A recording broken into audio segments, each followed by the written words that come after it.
I want you to confide in me when you have problems. You see, I call this meeting because I have observed that you are not relaxed in this house. So what is your problem? I don't have a problem. I don't have any problem whatsoever. I have so many things to say, but this is not the right place to say it because you called for this meeting. I'm just here to listen to what you have to say. You chair the meeting, say everything. I will just listen. I will save mine for another day. You see, when I look at you lately, I see the picture of a young man that has been consumed by greed. And it's not good for you. So I want you to retrace your steps before it is too late.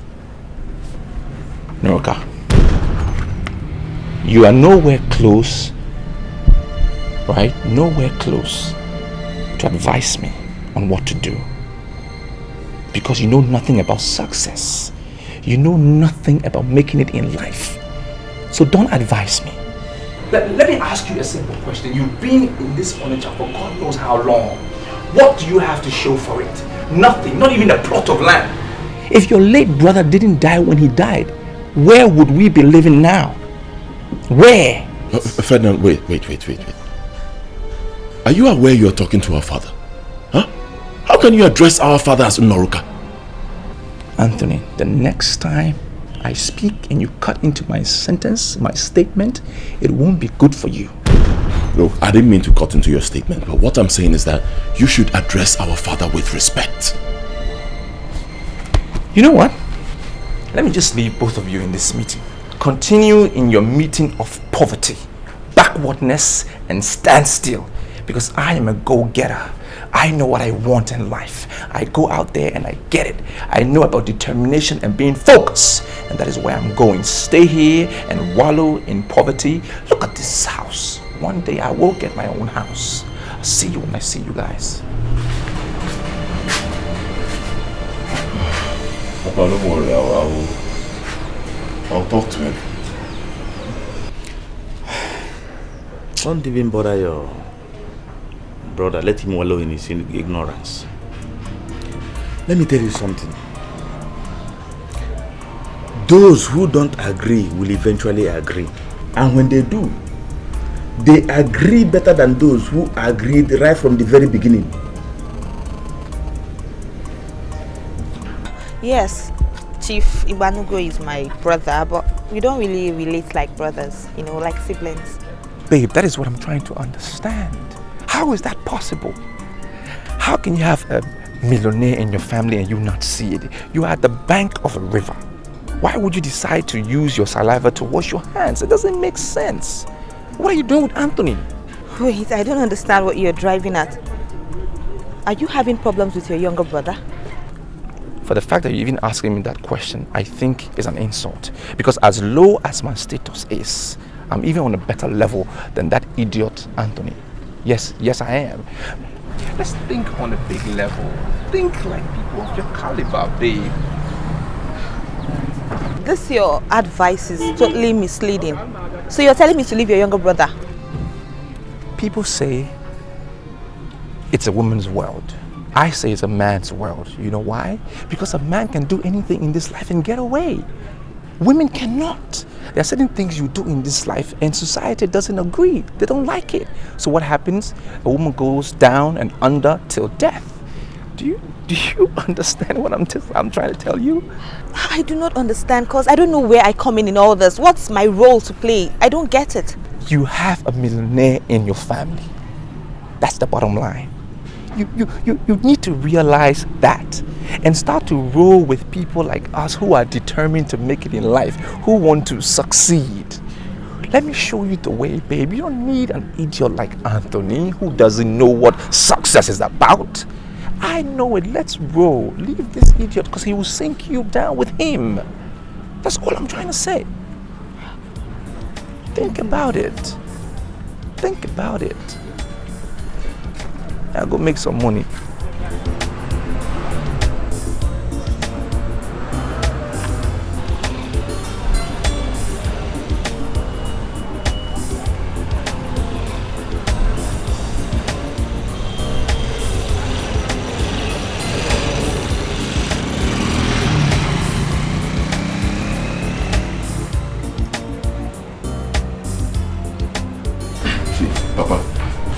business is not one-sided. It's not. Look, I have assessed this business. Let me tell you what they do. What these people do, they go to Nkano and buy baskets. Then they transport the baskets to the north. When they get there, they sell the baskets and use the money to buy cows. Papa, there is plenty of money in this business. That's why I was hoping you'd be able to, assist me with some money. Let me see if I can join the business. I know that I have, I believe it that I'm going to make it. I know. That's what people say, especially when they hear of new business. No, Papa. I'm not saying this to impress you. I'm not. Okay, go around all the abattoirs in Onitsha. You'll find out that up to 1,000 cows are being slaughtered on a daily basis. Calculate it. Chike himself told me that there is plenty of money in this business. Sometimes they buy one cow for as low as 10,000 naira. Calculate it now. You see they are making money. Well, I don't have money. But if you are very sure of this business, we'll find a way of raising some money and give to you so that you can start it. Papa, that's exactly what I wanted to hear. There is money in it, I am sure. I mean, look at Chike now. Chike hasn't been in this business for up to 1 year. He's already building a house in 3-3. I want to join this business. I know I'll make it. I know. Okay, but let me tell you something. Do you know that you can go to the north, buy the cows, put them in a lorry? Before you get to Onitsha, they're out there. Eh? I mean, if it is borrowed money you use in starting this business, what do you think about it?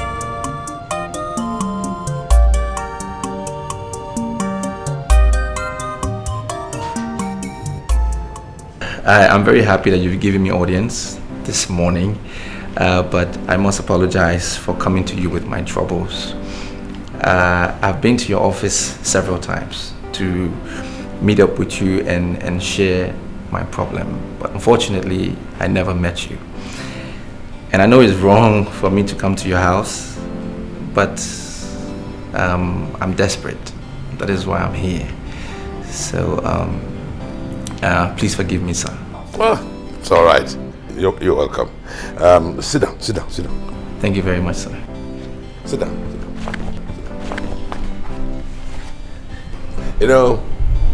I was very impressed when I spoke to you on the phone. I am not surprised that you went all out to find my number to get this appointment. I'm not going to ask you how you got the number. Okay. But I know you young people, you will go to any strange length to get whatever you want. Thank you, sir. You're welcome. Okay. Well, the problem we have now is that I don't like doing business at home. You go to the office, meet my manager. I can assure you, I would have called him before then. Everything, he will handle it. Be rest assured.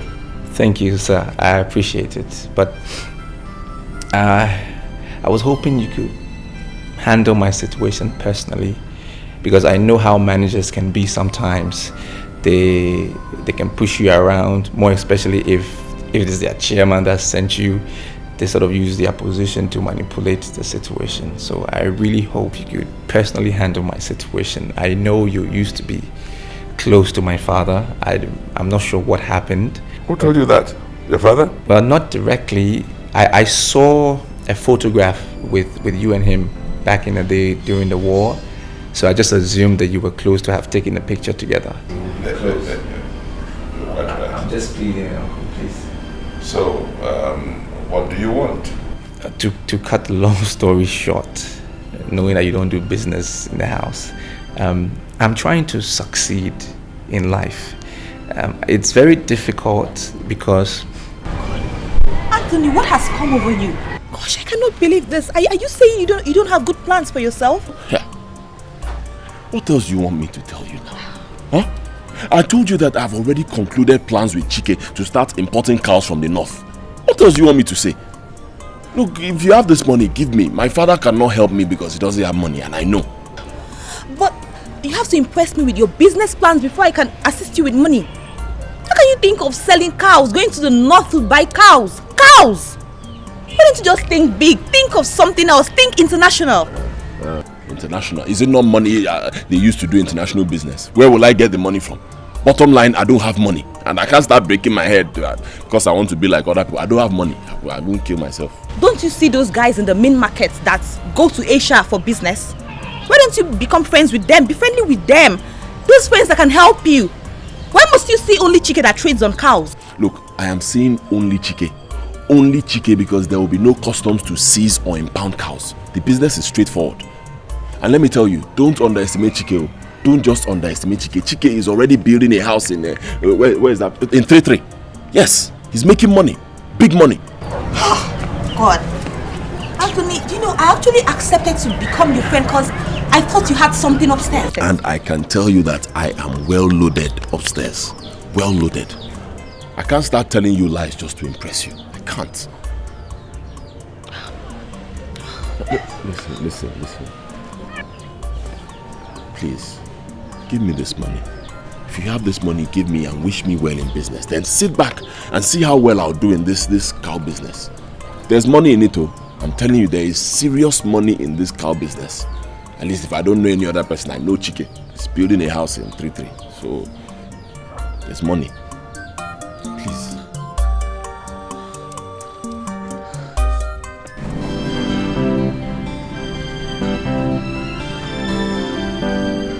So when are you coming up with your first ton? Which first ton? I thought you were going to give me the money. The minute you give me the money, I will just supply you in the shortest possible time. I should give you money? Are you sure you know this business? What do you mean, Mr. Manager? I thought you were going to give me the money so I can supply you. I know where quality goods are. The minute you give me the money hits my account. I will bring you the supply, and even those who've been supplying you, you will realize that theirs is not good quality. Mine is top notch.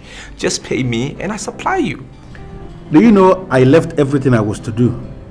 Came in here, sat down to listen to you because you came with a letter from the chairman. Yes.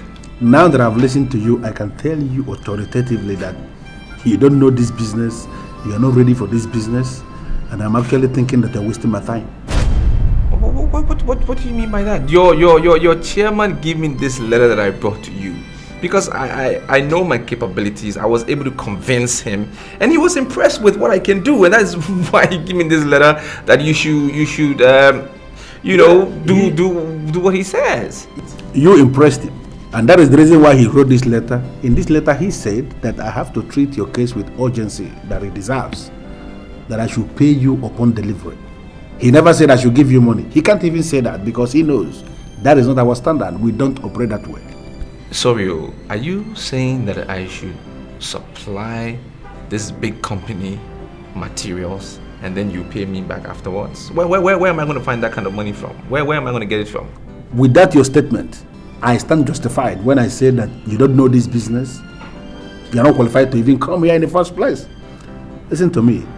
What you have to do is to go and look for money and come up with a supply. As long as your supply is good, exceptional, then you can be sure of your money. Even if you supply goods worth up to 1 billion naira, be rest assured that you are going to be paid.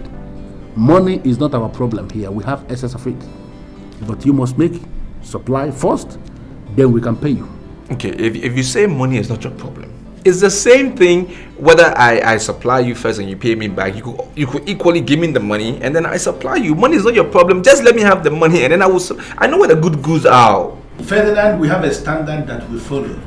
You are not qualified to walk in here to change that standard. I don't have the money now. You go and suffer.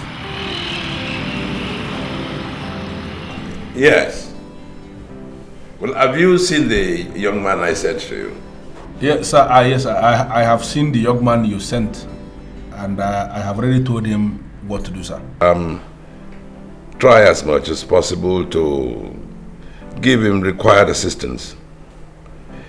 You see, his father and I were in the army together, and I really would like to help his boy. But make sure that the quality he supplies before you pay him. No problem, sir. Already I have told him how we operate here. He knows how we work. Good. Feel free to get in touch with me whenever the need arises. Noted, sir. No problem. I sincerely appreciate it. Bye. Bye, sir. See, as a brother, you should be rest assured that you can confide in me. Tell me what your problems are, and we can handle them as men from the same village. You see, I don't want it to seem as if I'm complaining from place to place.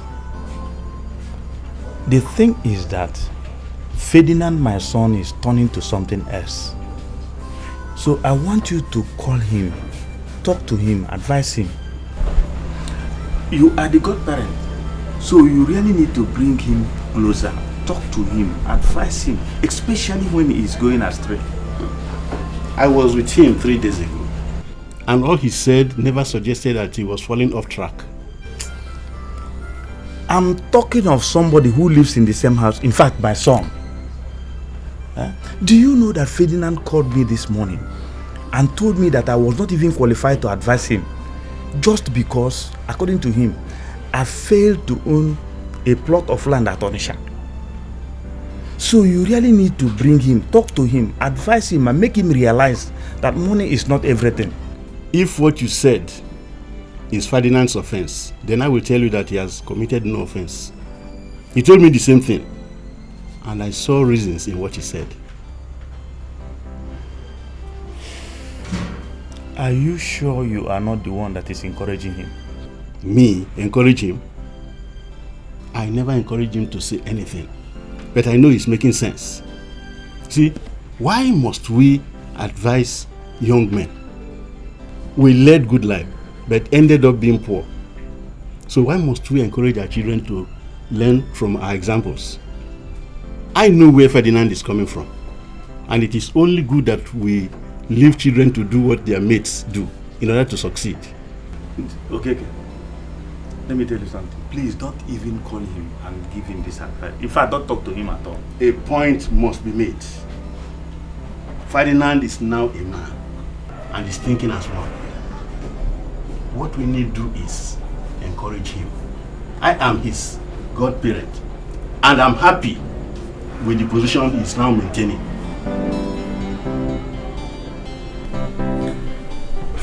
Ferdinand, I don't understand you. Why are you always calling meetings at awkward times? Can't you just... Oh, Lord. Leave me to sleep now. Huh? You think those who have succeeded in life sleep the way you sleep? They don't sleep like that. They don't sleep much because they need to think up new ideas. They need to come up with a plan. They need to do things that will make them successful. We need a plan.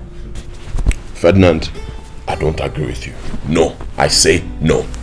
Benson Noruka, our father, is an honorable man. And you always call him a dullard. I say no. Stop it. He's an honorable man. What do you know about being honorable? What is being honorable? What is it? What has he done? What has he given us? He's been in Onitsha for God knows how long. What has he produced? Nothing. How many years? A plot of land was going for 10,000 naira. Did he purchase a plot? And you talk about honorable man? 10,000 naira then is worth more than 10 million naira now. It doesn't make a difference. I don't even understand you. Why are you always talking against our father? Tell me. Wait, you sitting down here, you. What have you been able to achieve? Tell me, you. Okay. It goes right back to you. What have you been able to achieve? No, you. Because you're the one who always talking and making noise. You. The point I'm trying to make is, what has he been able to achieve? Because if he had achieved something, we will be achievers. Everybody needs a platform to start. Something to roll on, to move on, to draw inspiration from. We don't have it. Because he's cursed. The man is stopping our growth. Anthony, we don't need him. That's why I'm saying we need to combine, put our voices together, send him back to the village, and then you and I, as desperate achievers, brothers, we strive on. Ferdinand, what did you say? Send our own father back to the village. I say no. I will not be part of any move to send our father back to the village. The village is a dangerous place, don't you know? He may get there and somebody will poison him and he dies and we become orphans. Even better. Even better. Are we not orphans already? Are you an orphan? Do you feel like you have a father? Well, I feel I'm an orphan. Who is feeding who? Does he give you food or you feed him? Is that the way it should be? Look, let's just get rid of this man. Push him aside. Push him over. I don't care. Let's get rid of him and his bad luck. We don't need to be pulled down because we need to go up. That's where I'm going and I want to take you with me. Ferdinand, I think you've made your point. I don't mean to disrespect you, but I don't want to be part of this. Let me see, please. Something must happen. I am not going to allow Benson to destroy me with his poverty. I must be a millionaire, or I will die trying to be one.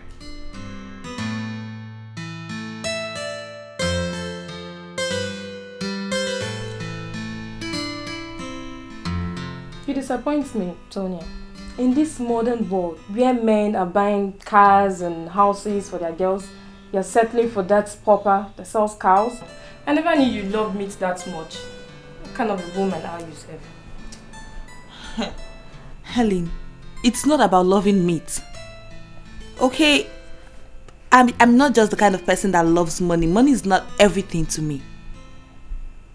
Listen, you know I have a millionaire in my family and I know what he's going through. I know what he's facing. Nobody even sees him as an honorable man. Nobody sees him as a noble man. I'm even wary of riches. That is not enough reason for you to fool around with a nobody. You have all it takes to get a very big guy instead of settling for that indigent. My dear, I value my Anthony more than those so-called big guys. Yes, I even prefer him to your Ferdinand, who is so over-ambitious. Anthony is the kind of man I want. He is a real man. He is straightforward. He is open. He doesn't hide anything from me. He is the kind of man I've always dreamed of. He is what I want. Anthony has a very good future. And he fits into my own future. Enough, Tonya. I've had it. I'm going to call your brother and I'll tell him what you're up to. What are you waiting for? Go ahead and call him. You want me to give you the phone? Besides, I heard he's looking for a new wife, so you can just go ahead and sell yourself cheaply to him. Then he will marry you and you swim in his millions. I can't believe you're saying this. For me, I am okay the way I am. It's Anthony I want. Final. Period.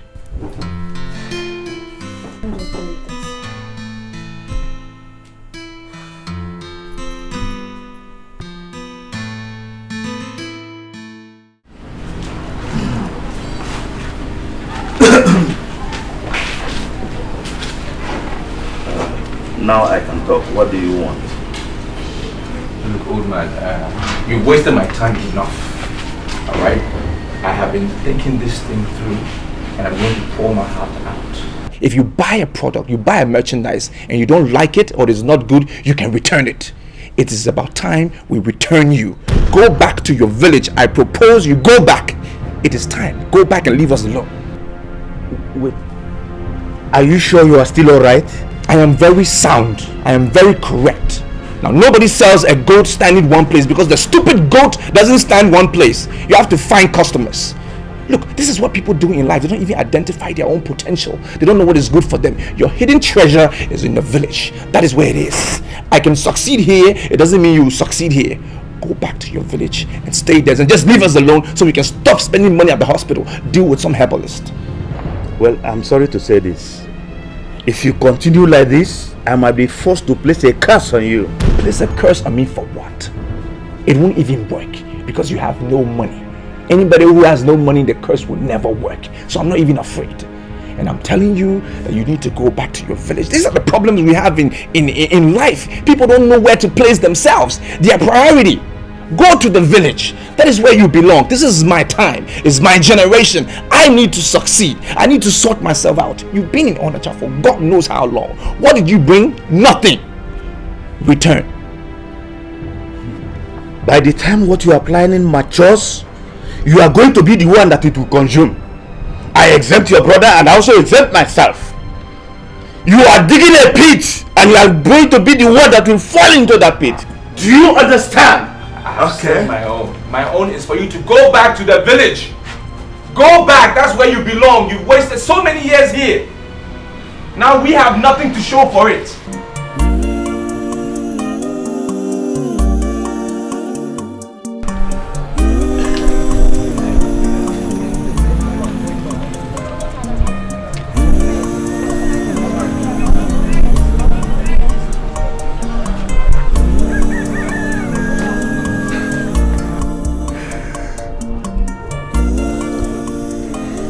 Chike, I don't know where the money is going to come from, but I feel it will come.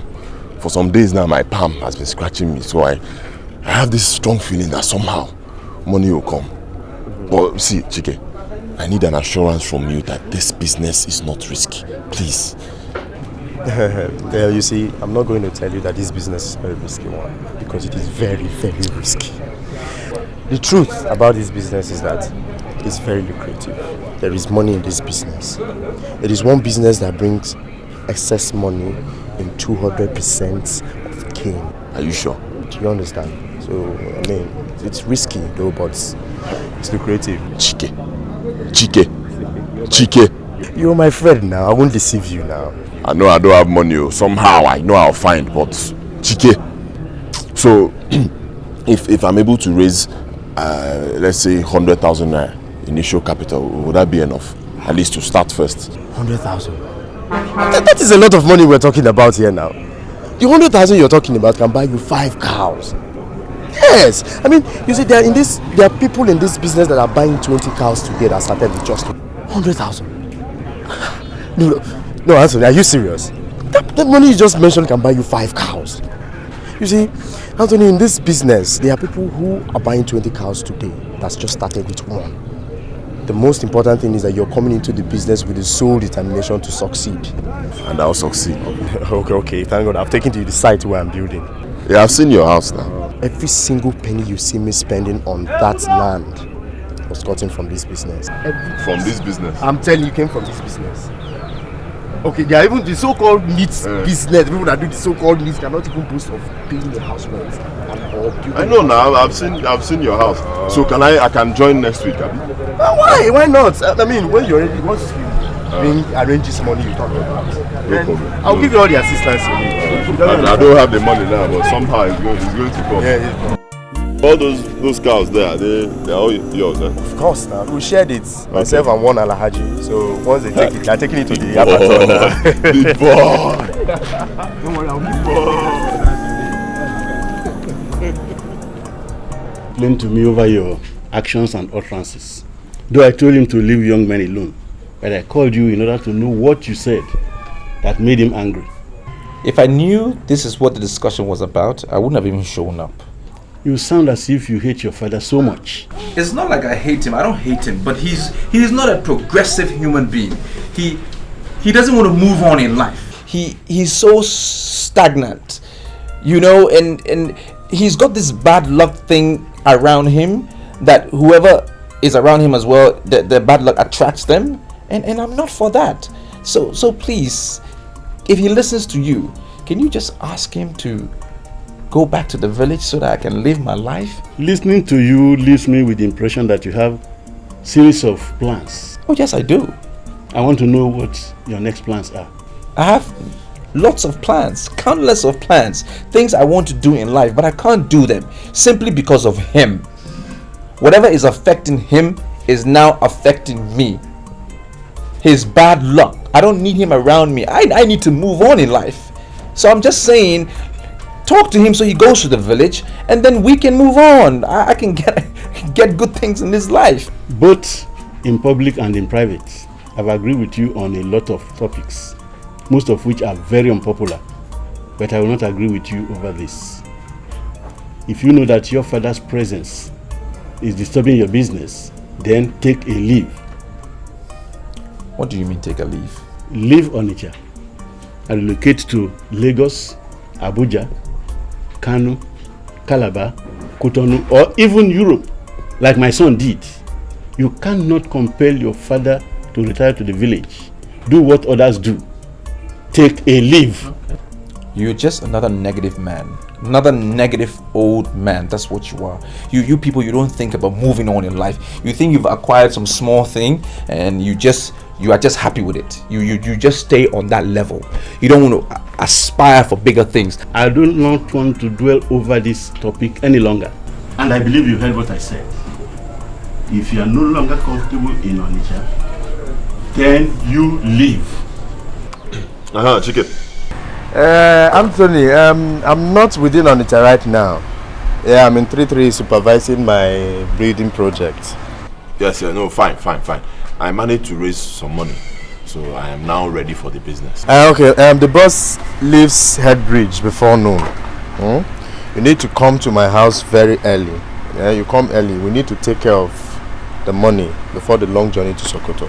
Huh? Yeah. Chike, which one is take care of money? Take care of the money? I don't understand. I've packed the money in my box. What do you mean? Anthony. Okay, see, just try and come early to my house. You will not understand. I will explain everything for you in details when you come. Alright? You don't have anything to be afraid of. Okay? Okay. In this life, so much work to do.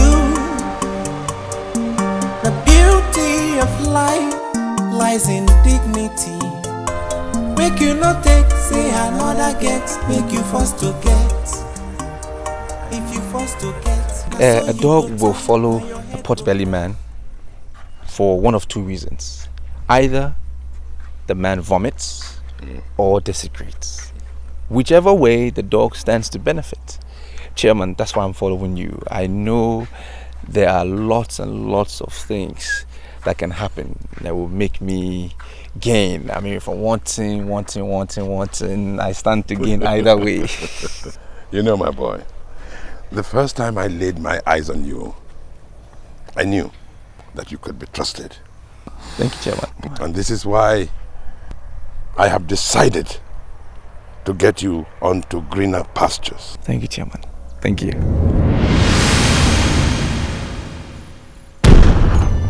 Something tells me you think you're living in peace. But I'm back again to tell you there's no peace for the wicked. Chairman, the lady standing there, she looks beautiful, but I think she's a witch. I need your permission. Should I get rid of her? Because I can do something. Just give me the word. The fly that has no advisor follows the course to great beyond.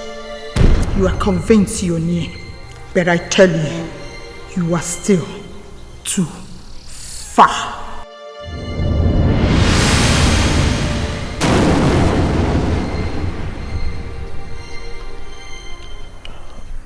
Chairman.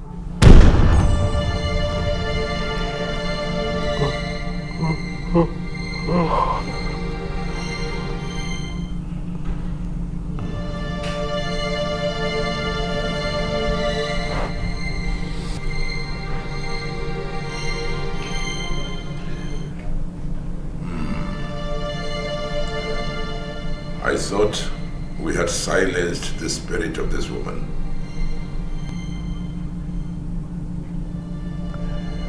Why is she appearing again? I am still too far. What could she possibly mean by that?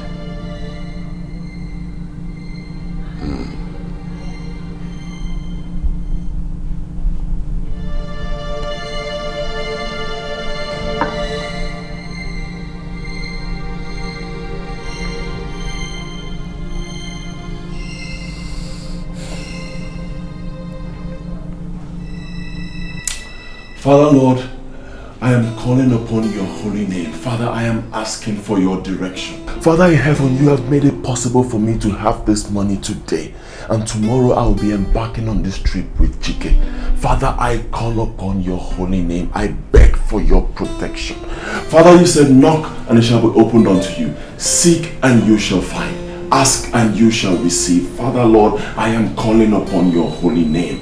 I know that I will embark on this trip and I will return successful in the mighty name of Jesus. Father Lord, I beg, I call upon your holy name. Send down your angels, Father Lord. Protect the driver, the car, everything, the road that will ply, everything about this journey will be successful, and I will come back with everything working for me, Father Lord. Be leaving behind, I pray that you guide and guard over them. My Father, my brother, I pray that you send your Holy Spirit to guard over my family, and my trip will be successful. Thank you in Jesus' mighty name.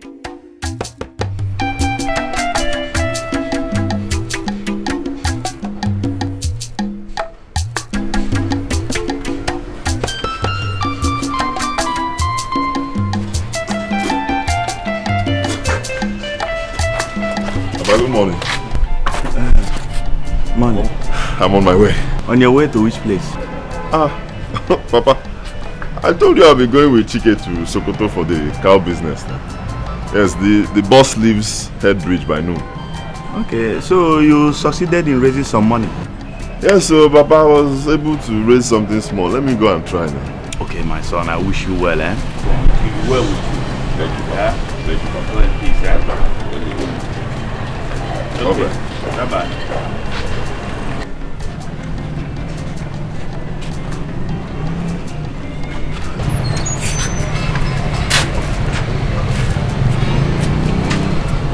Old man, you are still here? Do you see the sun? I thought by now you would have packed your things and gone to your village. What are you still doing in this house? You see, you will eventually have your own children, and they will be disrespectful to you the way you have been to me. Can you stand before your father's grave and repeat those lines? You cannot, because you know nothing about success. You don't know how to succeed in this life. You see, me, before I bring my kids into this world, I would have planned for it. I will plan for them how many I want, and everything they need in this life, they will have it. Because I will be prepared. You weren't prepared. You were just born in. Just like that. You know nothing about determination. I said pack your things and go back to your village. Return! Let me tell you something. Your children will eventually insult you the way you have been insulting me. They will insult. In fact, I regret ever having you as a son. I regret being your son. Why? Because you have given me nothing. What have you given me in this life? Your late brother's house? Or what? Clothes? Even food to eat. I am the one that will give you money to eat. Have you given me money? What do you have? What do you have in this life? Nothing! Who should regret, you or me? I don't even know what to tell you again. Don't tell me anything. Go. No, you go!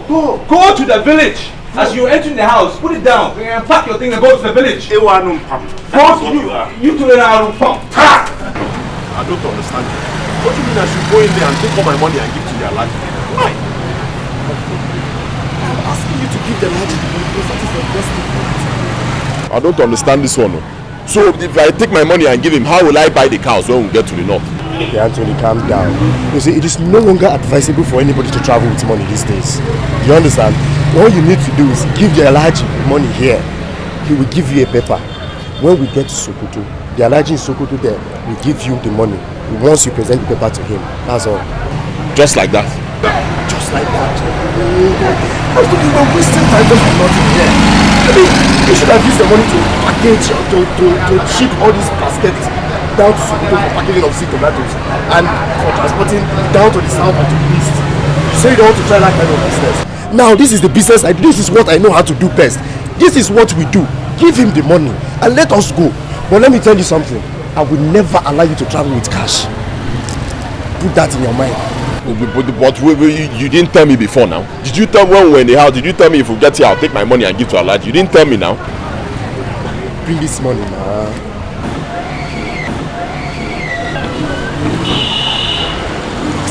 Wait.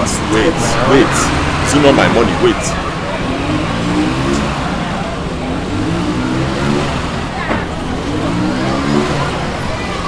I don't understand this thing you're saying. You didn't tell me before in the house. No problem. Trust me.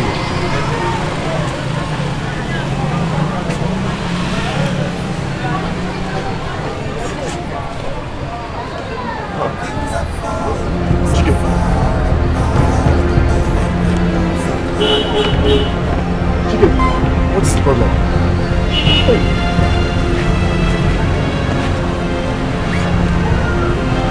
Chicken, I can't find my money.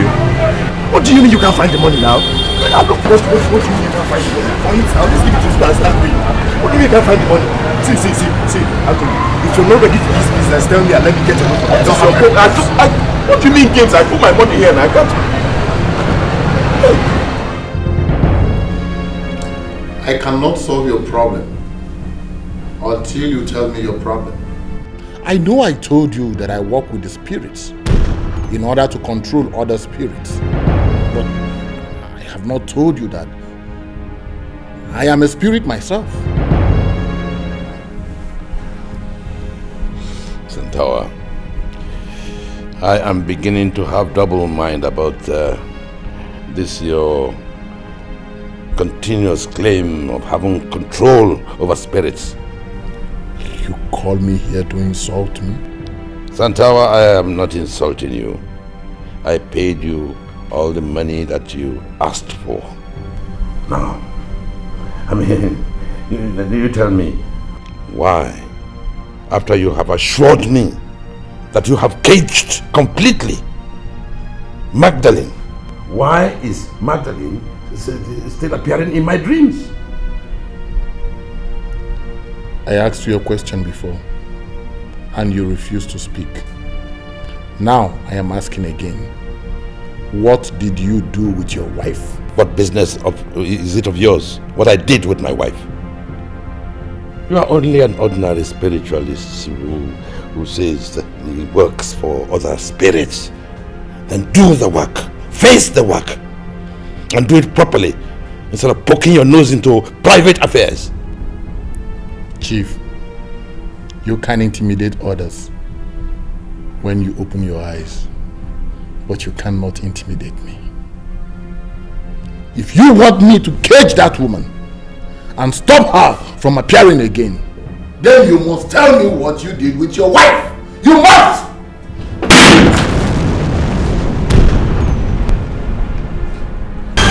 Why have you suddenly become afraid of a woman you married to make yourself happy? I am still not impressed with the caliber of friends you keep around you. Like the one you had today. Finally, ask credible question. You must answer that question. You must open up and tell the whole world what you did with your wife. You must open up to my family. My family are waiting to for you to tell them exactly what happened to your sister. And you must give them that information in peace, or you will give it when you are already in peace. I used to love that girl. But I now hate her. Chief, this is not a good day for rhetorics or complaints into love and hate and love and all that. I don't know how to tell you this. But I must tell you. We have something big. Something very big. Something very, very big. Something big as what? Look, Santawa. I'll pay anything. I'll give anything. Now I want you to banish Magdalene. Banish that woman. Confine her back into her grave.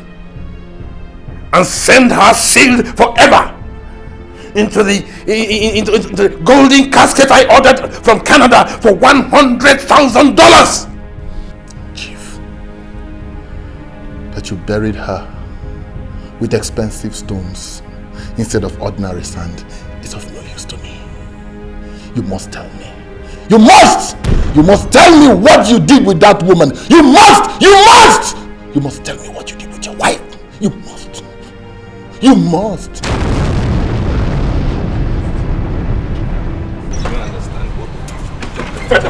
Feda, you're not going anywhere. You're not going anywhere. You stay here. We stay in the same room. You must tell me what happened to my money. Look at this small boy talking to me like that. Huh? Let me understand one thing. Between both of you, let me understand this. Are you looking at me as a thief? Nobody is saying that you are a thief.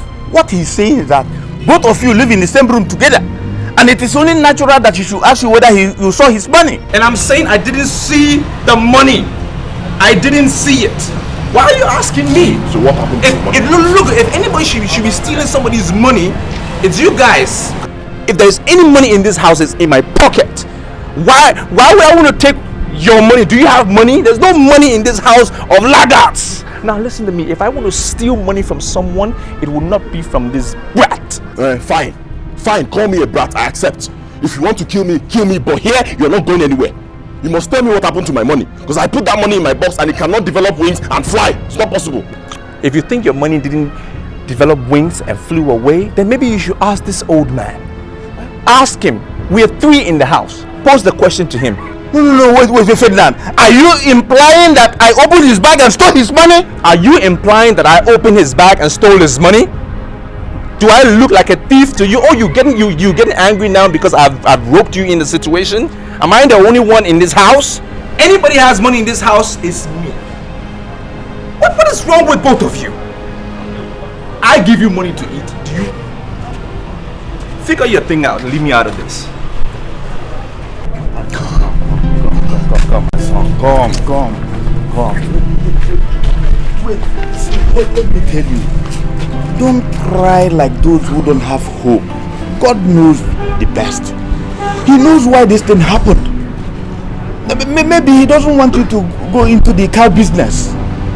Let's go in. It's okay. Anthony, it's okay. Let's go in.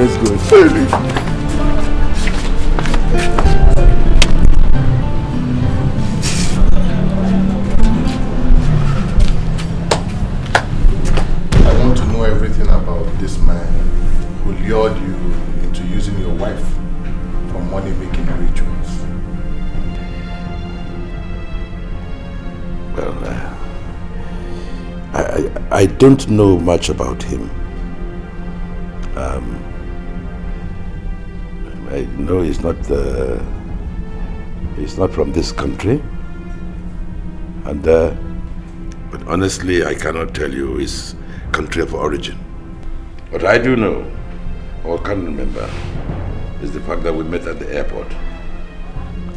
I was going to Jos, and he too happened to be going to Jos.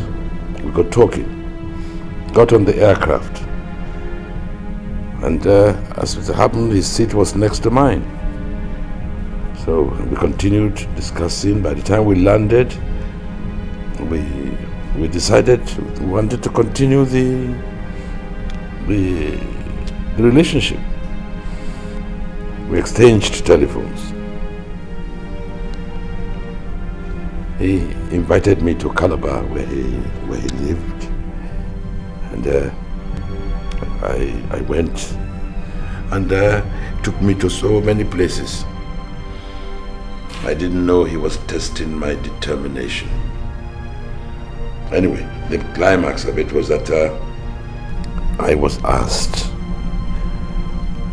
to present the soul of my wife.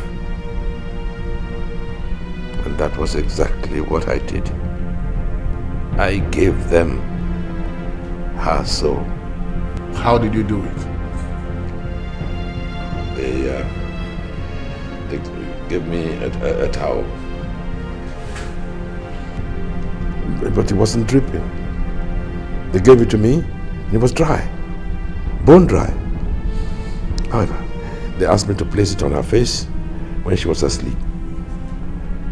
I did this, and in my very presence, her spirit rose from her body.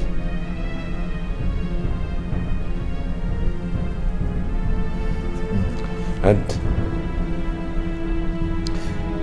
she never woke up in the morning. I sent for the doctor. He came and examined her and pronounced her dead. What did he say was the cause of her death? He said many things, but the most important one was that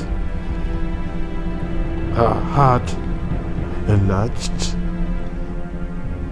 and stopped functioning. Chief, do you have any regrets? Oh.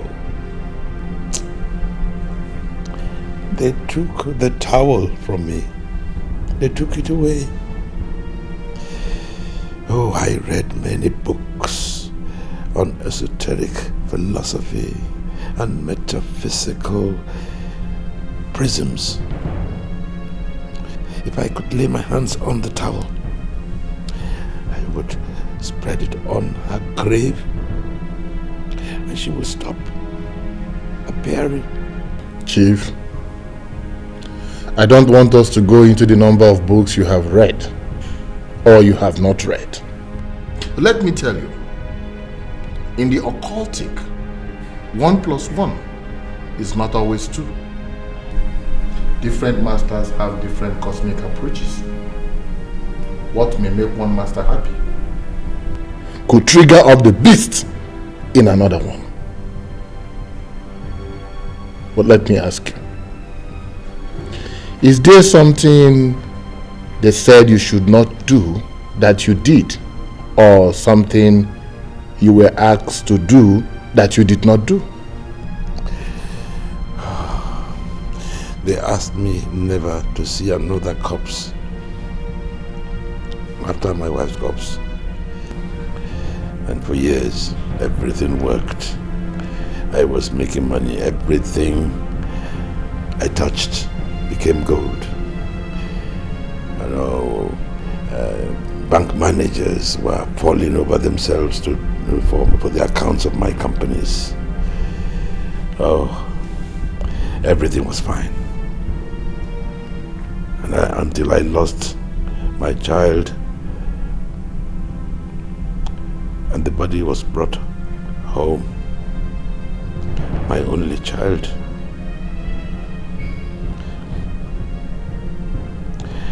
I wept.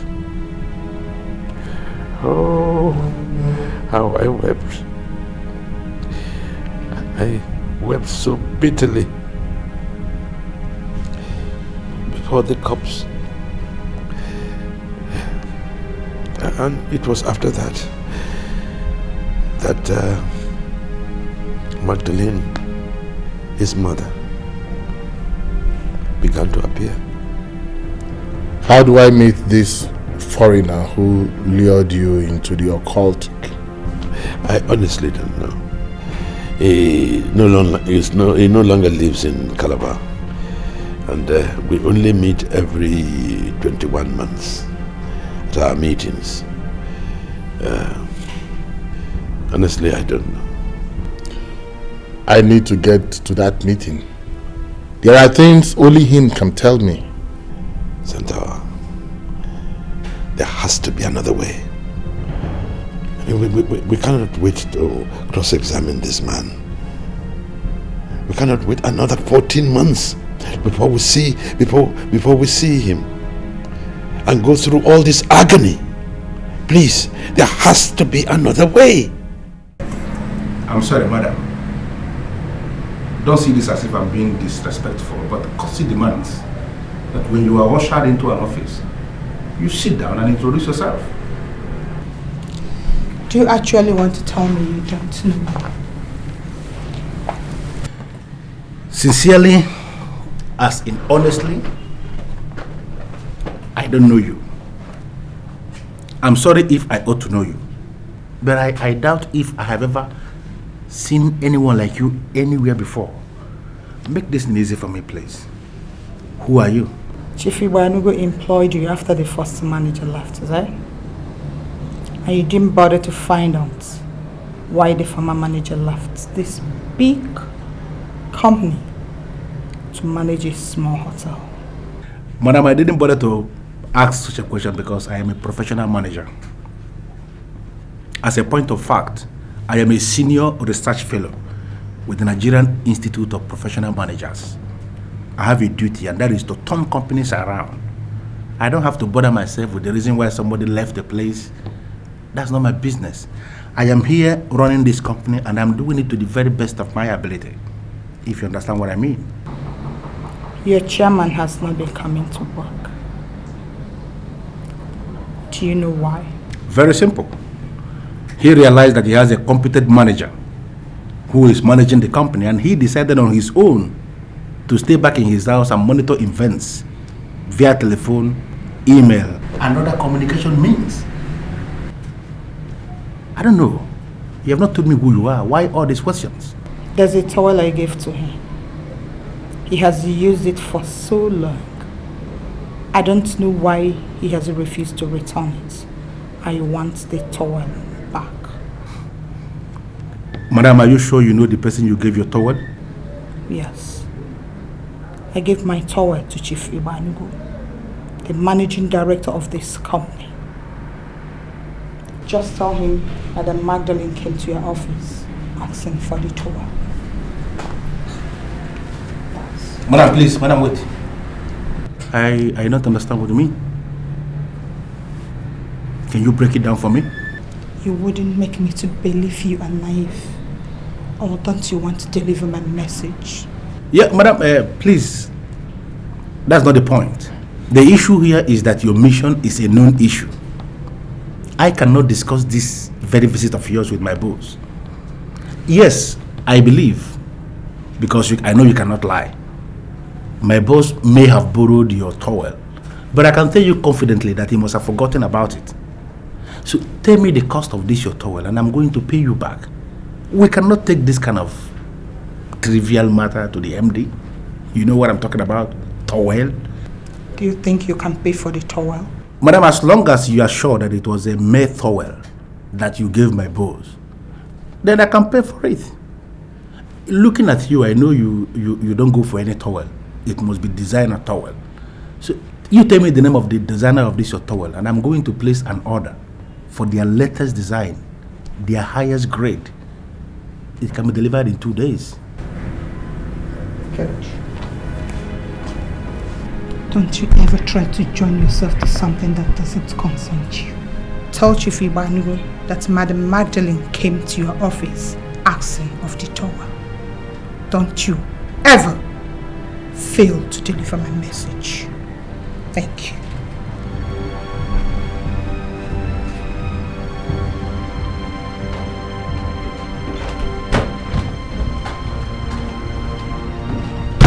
You see, this is what I hate about this man. Why is he bringing this office to ridicule? What is towel that he will borrow and wouldn't return? Can you imagine a woman coming here to ask of towel? Think, what kind of insult is this?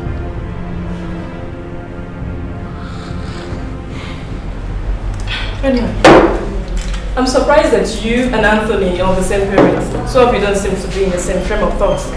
You don't have to be shy to say it. It's a fact. You don't need to be afraid to say that. We're not on the same level and we can never be on the same level. I mean, this guy, it's not possible. Unfortunately, the person who is supposed to be able to help me solve this problem is dead. My mother is gone. I don't know how I'm going to know now. I'm so sorry. What problem are you talking about? To be able to tell me who my father is. You think that bum walking around there could be my father? It's not right. Because I'm full of vim. I'm full of energy, persuasion, determination. He has nothing to show for all the lives he's lived on earth. Nothing. He can't be my father. My father has to be a millionaire. Somewhere. I just need to locate him.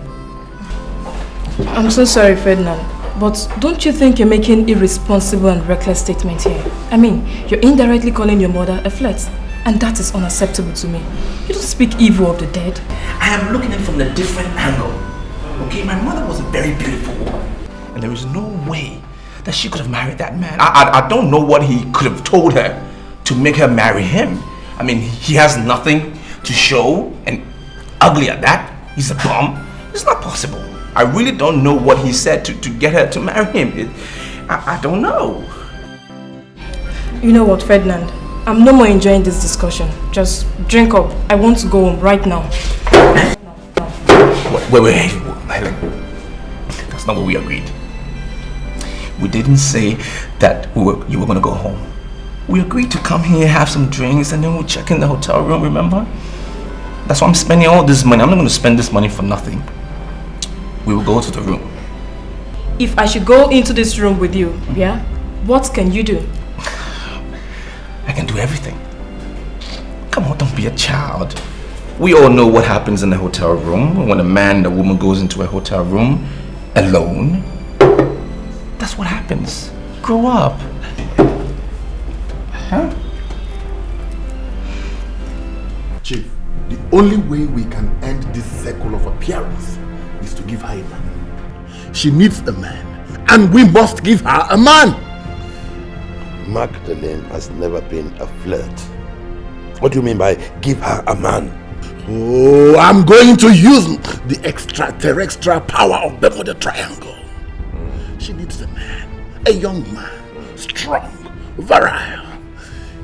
We will sink him into her grave. And he is going to keep her permanently busy in the land beyond, that she won't have the time ever to get out here and disturb you. We will banish her permanently away from this place. Permanently? Permanently! Well, I cannot boast of understanding what you're saying. But if you say it will solve our problem permanently. Permanently. Ever since I started cleansing this land of abominations and sacrileges, such as you have committed, a chick has never died in my hands. I am going to arm the young man with the oil of Sutra and the rod of Pharaoh. And he is going to continue to wet her ties in the land beyond, that she will be too busy engaged with him. She will never appear here. We're going to banish her forever. Remove her from here permanently.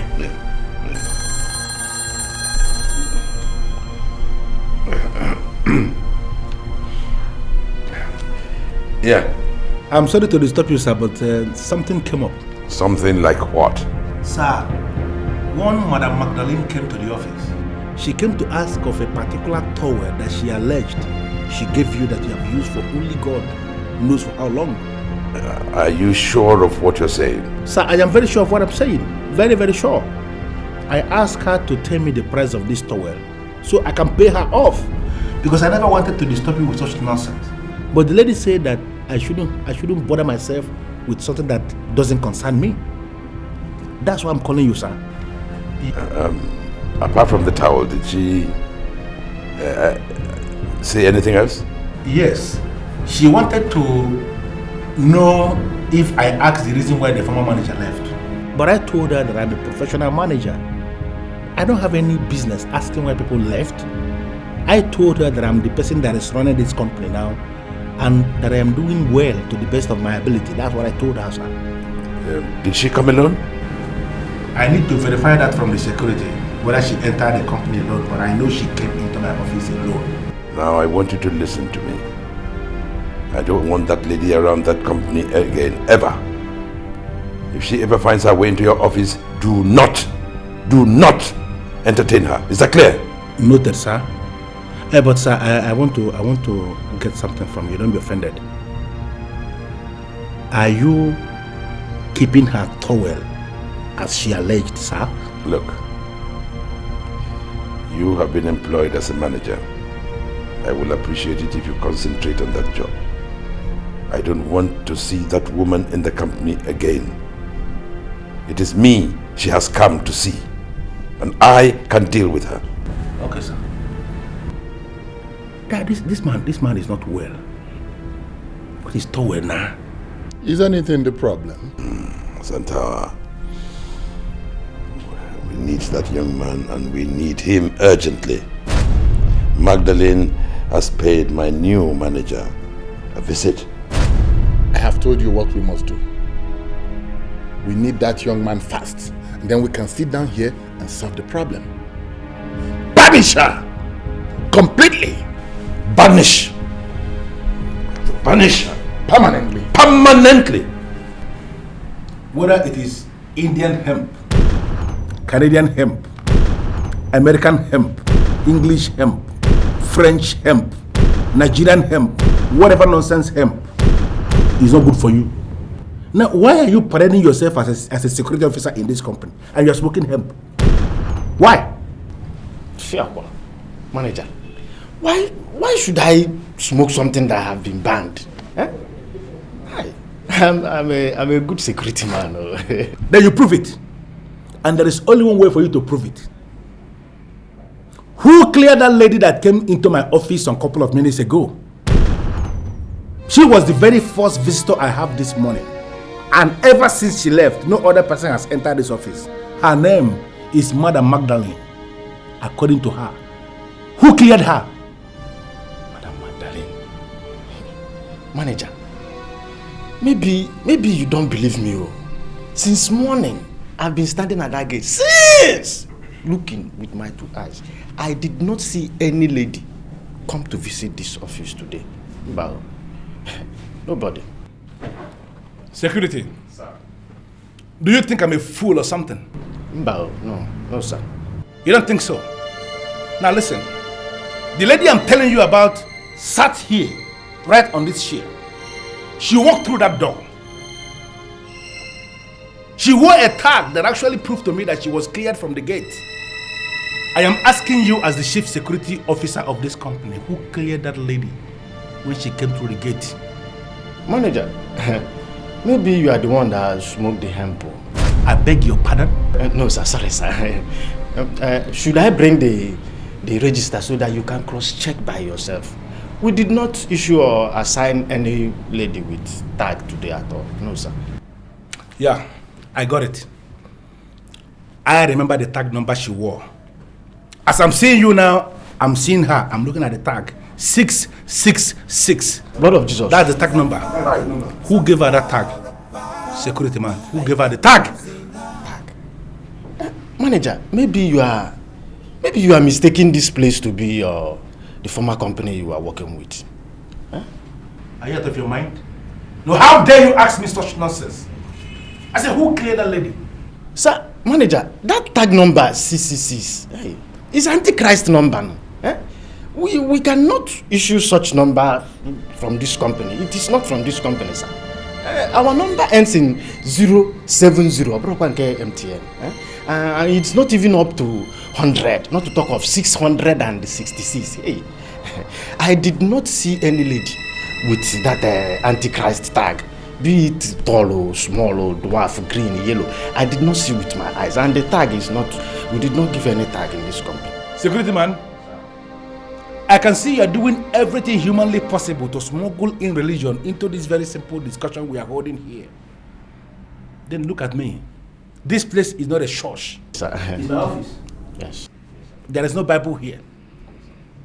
Now I have my own idea of religion, which is different from whatever idea you hold on that same subject. Security man, if you don't mind. CAZ. Get out, my friend. Hey, sir. No, because we did not see any. What is going on? Does it mean I am suddenly up against the Antichrist? Antichrist? Is she a woman? Or a man?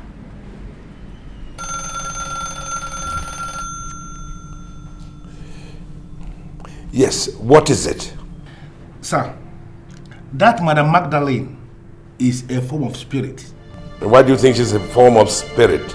I have reason to believe that she is an affiliate of the Antichrist, or possibly, sir, she may be the Antichrist herself. I have verified with almost everybody that's supposed to know about her visit. Now, sir, you won't believe this. The tag she wore when she came into my office has been confirmed to be fake. It is the exact label that they wear in hell. That's what she wore to my office. The tag of hell, sir. Well, if nobody saw her come into the company, then how did she get to your office? Sir, I was alone in my office when she entered, and I stood up. I welcomed her as a lady, as a Commonwealth lady. I asked her to sit down and introduce herself. She sat down and finally, sir, she spoke about the towel. I don't understand what is going on. And why did you think that the tag on the clothes he was wearing is direct from hell. Sir, I'm sorry, but I don't know if you went to Sunday school when you were growing up. But I can tell you that the tag she wore to my office reads 666. That is the kind of tag they wore in hell. That is the number of the beast of the book of Revelation in the Bible. That is the tag they wore in hell. The Antichrist that is coming to destroy the world, I don't know, sir, if our company has been labeled as the very first company that they are going to destroy or something. I don't know what is going on. Well, Mr. Manager, I want you to listen to me. There is nothing going on. Magdalene is not a spirit. Well, she's very harmless, actually. Yes, she's very romantic. I'm sure you will like her.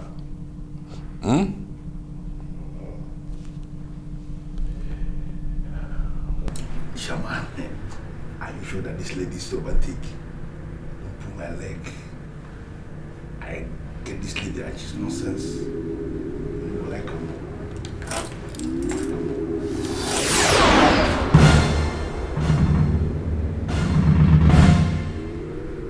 What is going on here?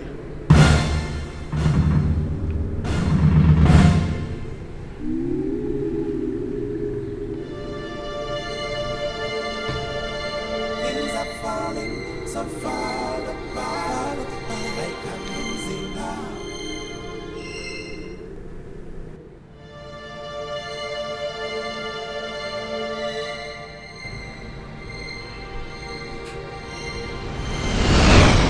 Chief Iwanugo employed you after the first manager left, is that?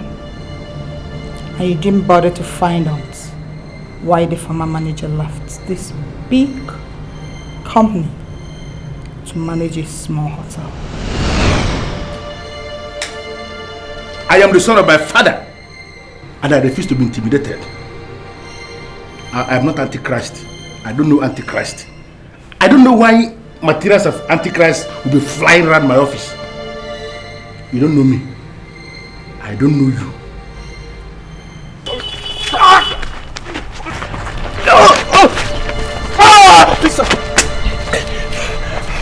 I'm looking for guidance. I'm tired of living in poverty. I just need somebody to help me, please. I thought you were a spy. Spying on me. And that's why I asked my boys to beat you up. Now that I confirm that you're not a spy, I'll call you with the number that you gave me when I change my mind to help you. Not a spy. And let me warn you right now, don't ever call my number. You understand that? Yes, sir. Boys. Sir. Get him, boys.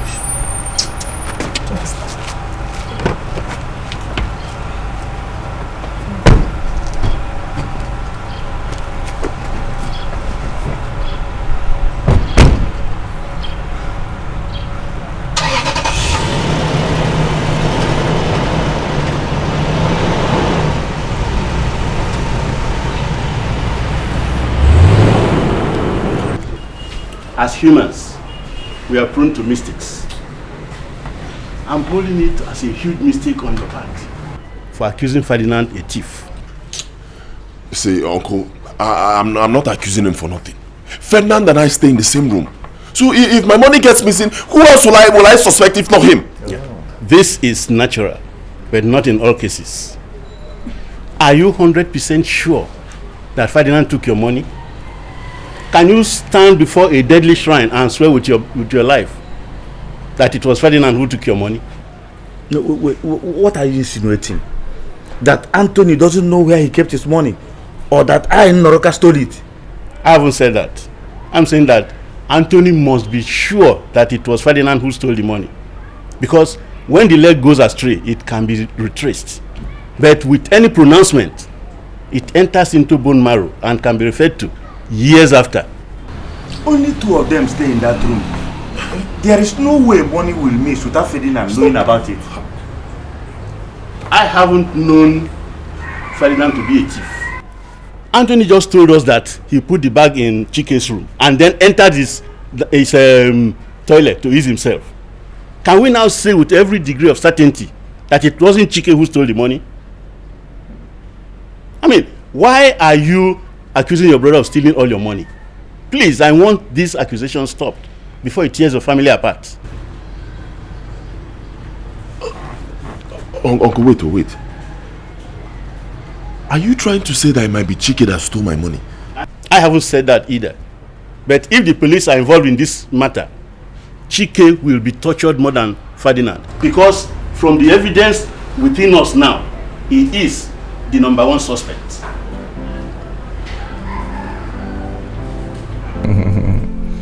Helen, when I told you, I said, let's go to the room, you were doing shakara, as if you don't know what's up. You are even worse than me. You're good. You're a master at this game, you know? I hope you're not employing flatteries to make me forget the money. No, I'm not. I'm not trying to flatter you. How much is this money we're talking about? It's not much. You know, you show me your talent, and I will stick to my part of the bargain. Hey, baby. Sonia told me that her brother, Chief Ibanugo, is not an honorable man. Many people are saying he's into rituals. Helen, let me tell you something. Come from. Where does Chief fit in this conversation? You girls don't have anything to talk about anymore. Now you're talking about Chief? I don't see how that plays in this conversation. Can you just leave the man alone? Are you joining these poor people to talk about rich and famous men? Well, I did not discuss the man with her as a topic. We were saying something else and it came up. I'm telling you this because you told me you went over to his house to negotiate business. I just wanted you to be aware that he's into rituals and cultism. That's all. I went to his house to discuss business and nothing more than that. Why would you relate him to cultism and rituals? You cannot blend the two. Just leave the man alone. He's a successful man. And that is why I'm trying to associate with him. I only made an observation, only because you're my friend. I don't want you to regret anything. Well, that's a very stupid observation. Listen to me, Helen. I am trying to succeed in life and I will relate to any man as a potential business person. I see them all as business people. So don't start saying nonsense about people that will change my life because I know what I want in life. Okay? Just leave Chief out of this. You're talking as if you're already getting on well with Chief Ibanugo. Well, not just Chief. I'm getting along with everyone. All the big men, all the millionaires. The man is rich. He's a millionaire. And I will associate with him any day. I don't care. I will do whatever it is to be a millionaire because I know one day I will be a millionaire as well. So don't be saying nonsense about such men. What? Hello? I've changed my mind and I want to help you. I want to introduce you to business. Venice? Look, I am not interested in this anymore. Listen, when I came to you the first time, I just thought that you were my only ladder to success. I don't think like that anymore, so just leave me alone. I am not the only ladder that you need to climb up. I am a good ladder, just a good ladder. I will help you. No, Venice. You are not a good ladder. You are nothing. Why would somebody be introduced to an ocean and then the person will be interested in the river? Why? It doesn't make sense. Be specific. Who are you calling ocean and who is river? Well, you are neither of them. You're not the ocean. You're not the river. You are a lake. In fact, you are a pond. Nothing but a pond. A dirty pond. That's what you are. And I don't want to be associated with you. Don't call my phone anymore, okay? I am listening to you because I know you're drunk. No, Venice. I'm not drunk. I'm very sound. Very sound. In fact, when I came to you, probably that's when I was drunk.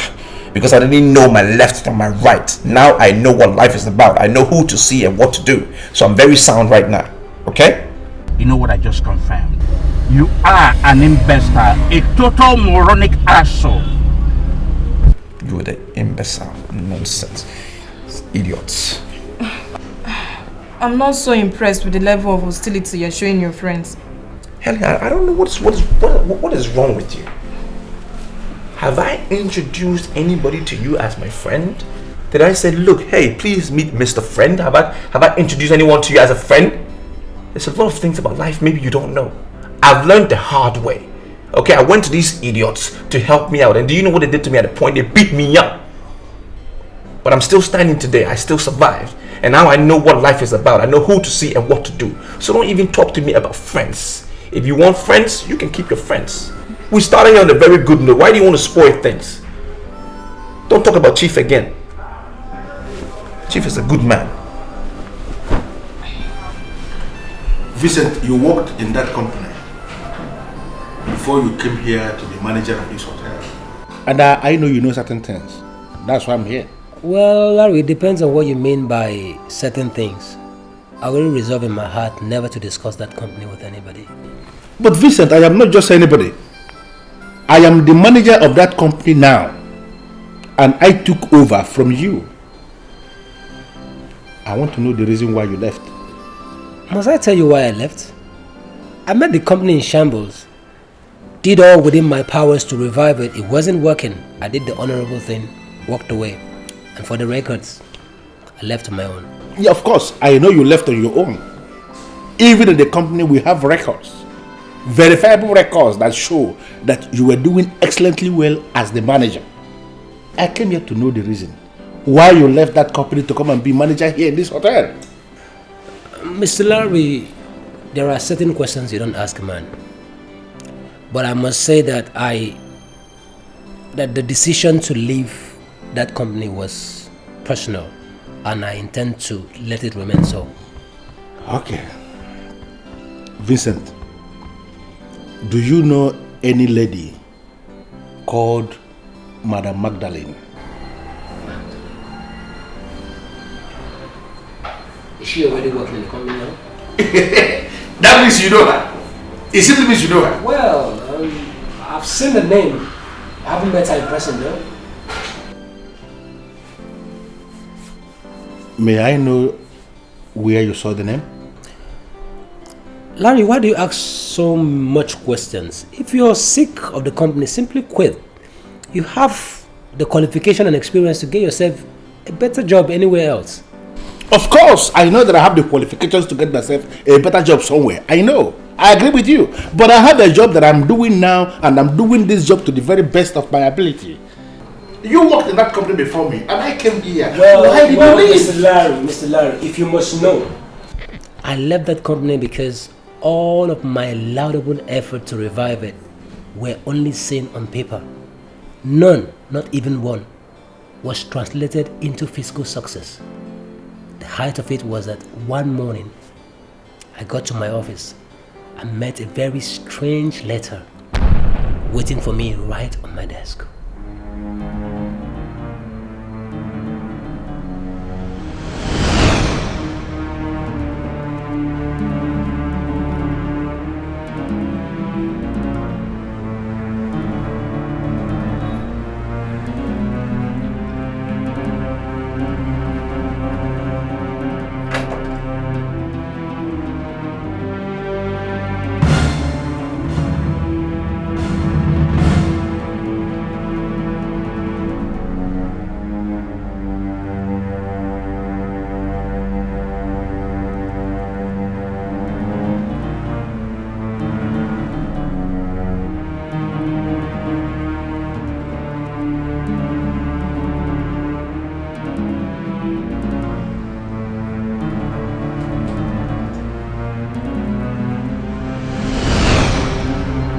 The letter was written by the said Madam Magdalene. She told me I cannot run where angels dread to walk. You cannot run where angels dread to walk. What does that mean? Honestly, ghost people covered my whole body when I read that letter. It became obvious to me that I was up against some strange forces. I told my dad about the letter and he asked me to quit the job. Now, Vincent, I'm sorry, I want to ask you a question because there are some issues that I've been trying to resolve since morning. And I want to know what you think.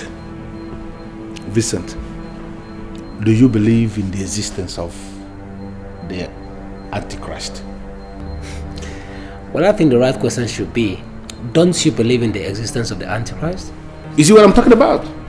That's exactly the headache I've been facing since morning. Everybody is talking of Antichrist. Larry, Vincent, why are you making a concerted effort to smuggle in religion into this very simple discussion we are holding here? Does it mean that you, as a manager that I trust so much, a competent manager like you, don't you know the difference between religion from simple science of business management, company management? Larry, calm down. Do I sense anger here? Why are you getting angry? I am not angry. And I can tell you authoritatively that I don't ever get angry. This man that they are seeing here, I have developed my telepathic energies, my telepathic parts. I don't just get angry. I'm just concerned because this morning everybody seems to be talking of Antichrist. Antichrist, Antichrist. Even you here now, we're holding this discussion, you're still talking of this Antichrist. I don't know what is going on. Now, you say that this lady wrote a strange letter to you, Madam Magdalene. Can you look me in the eye and confirm to me that this Madam Magdalene is an affiliate of this Antichrist? Or can you possibly go berserk and tell me, confirm authoritatively? Or can you possibly go berserk and confirm to me that the said Madam Magdalene is actually the very Antichrist herself? Can you say that? Larry, you are beginning to sound really weird. And I'm losing interest in this conversation. I'm so sorry, Vincent. I'm so sorry if that is the impression that you have. I'm so sorry about this. But I just want to understand what is going on. You said that you came into your office one morning and you saw a strange letter right on your table. And this letter was written by Madam Magdalene. And then goose pimple ran down your body. And then your father advised you to leave the company. And then you left the company. Is that not what you said? That's exactly what I said. Do you have a problem with that?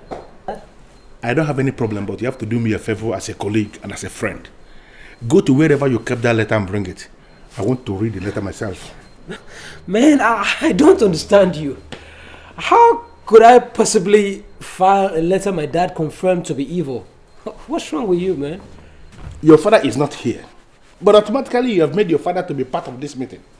Because every time you're talking about your father. I want to ask you, I want to know more about this, your father. Who is he? Is he a telepathic expert? Or is your father a native doctor? Is he a voodoo expert or something? And who is your father? How could he possibly see a letter and then conclude that the letter is evil? What powers does he have? Your father, I don't know him. Who is he? Your father, who is he? Tell me. Miss Laurie, it's obvious that you and I don't share the same belief. And I must tell you that this meeting is over. Okay? I have to get back to work now. The company that paid you so much money is in shambles. And you're telling me about work. What other work do you have that is bigger than this work? Larry, I've got to get back to work. This is work. Have yourself a nice day. No, but this is work.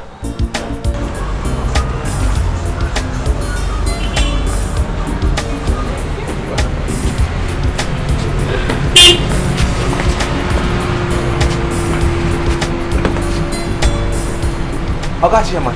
Hey. How are you, President? Hey, I'm fine. I'm good. I didn't know you come to this hotel as well. Big men like you come here. I've tried though. Where the babe? Where is the girl? You couldn't have come here alone. I don't want to go into that, Ferdinand. My dear, please, can you give us a few minutes of your time? Okay. I want to discuss with this man, old friend. No problem. The pleasure is all mine, sir. Excuse me.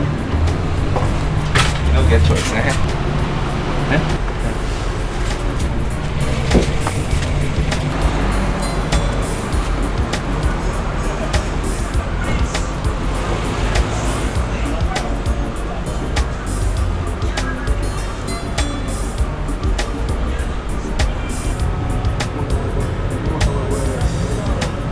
Yes, manager. Chief Ibanugo told me that you are the son of his old friend. No, I won't say I know him very well, but I know he's a rich man, he has money, and everybody knows that.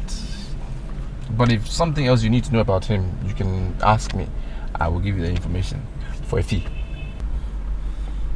For how long have you known Chief Ibanogo? I haven't known him for a very long time, but I know he's a rich man. That's what is important. Now, Ferdinand, have you heard of a lady called Madam Magdalene before? No, I haven't heard about anybody like that. But is she rich? She has money? Well, maybe she's not even rich, because I know all the rich people in this town. If she had money like that, I would have known her. I'm attracted to rich people. I just know them. Do you know, that very first day you came into my office, yeah, I concluded, I saw it clearly, that there is something wrong with your psyche. You are still showing me that same impression here. I asked you a very simple question, and I want a very simple answer. Do you know any lady called Madam Magdalene, please? I don't know anybody as Madam Magdalene. What is your impression about Chief Ibanogo? I've already told you, Chief is a rich man. You work for him. I'm sure you. I don't even know why you're asking me these questions. He's a rich man. That's all that is important. And I know God will make me like him one day. That's my prayer. Now, based on what you know, can you say that Chief Ibanogo is into occult or ritual? Can you say that? Why are you talking like that, Mr. Manager? Don't be like these poor people who, when they see a rich man, they just say all sort of rumors about him. It's not true. I mean, I doubt it. Why are you asking me? I don't think he's into rituals. The man is rich, and that's all that is important. That's all I need to know. Then, you know, I consider this call that I made to you now a super waste of my time. If you don't mind, can you just go and join your girl? I want to take my leave now, please. It's not possible. You have to pay me something. Give me money for what? You wasted my time. You wasted my time because you have ended up telling me just trash. Can you just take a leave, please? I want to leave now. You brought me in your car to ask me questions. You have to pay. You drop me where you pick me up from.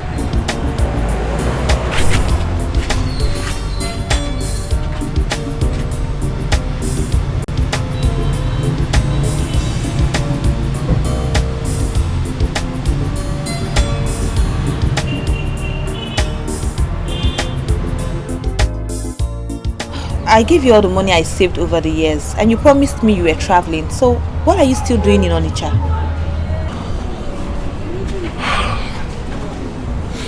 Too many things are simply not right, and it's getting me more and more confused. I'm so confused. Confused? Confused over what? Confused about the money you gave me. Listen, I don't have any other money to give to you. I gave you all I had. If the money I gave to you is not enough for you to start your business, then you better go look elsewhere, because I don't have. Yeah, I know. I'm not asking you to give me more money. I'm not saying you should go get money and give me again. It's just I lost the money you gave me. You did what? How can you say you lost the money I gave to you? I know how incredible it sounds, but it's the truth. I was thinking it was Ferdinand, my brother, that stole the money. Then my uncle came and convinced me that Ferdinand is not a thief. It made me to start suspecting Chike, my friend, and that again is hard because I know Chike. Chike is too big for such nonsense. He can't get involved in Chike cannot steal my money, and that is what is getting me so confused.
Madam, I'm sorry, but I want to believe you know me.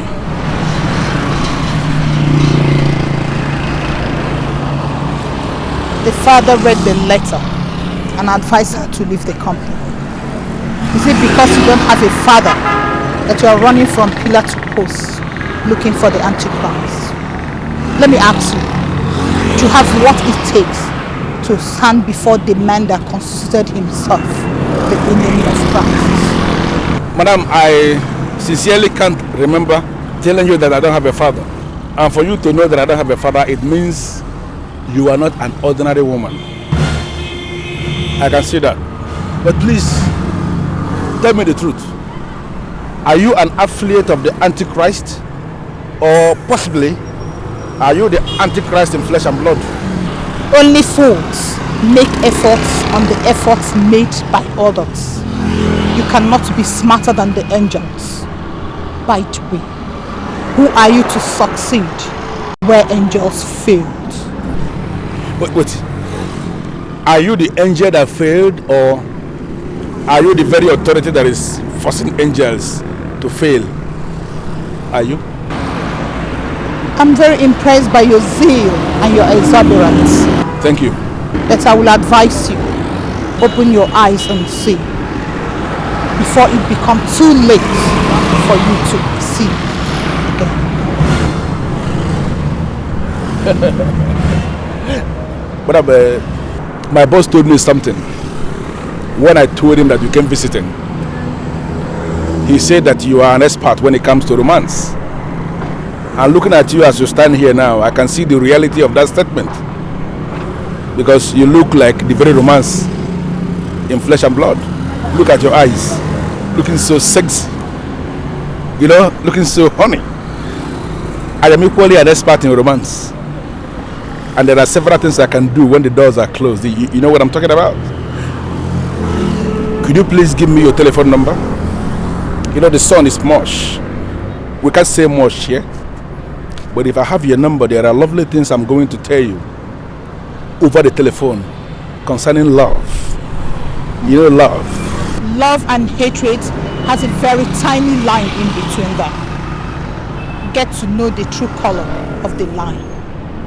Then you and I can settle for the romance of casualty. Good day.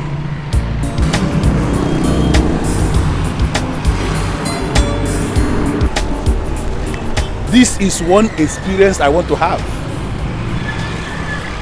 To have the opportunity to romance the Antichrist in person, or possibly the chief apostle of the Antichrist.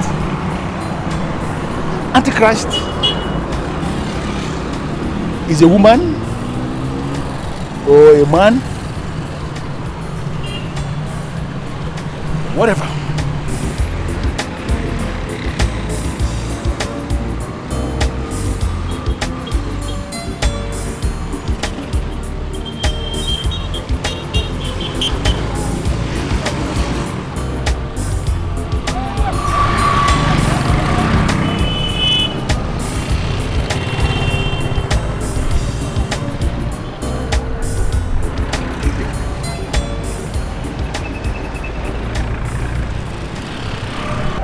I see you are the last person I expected to visit me. I'm really surprised at your visit.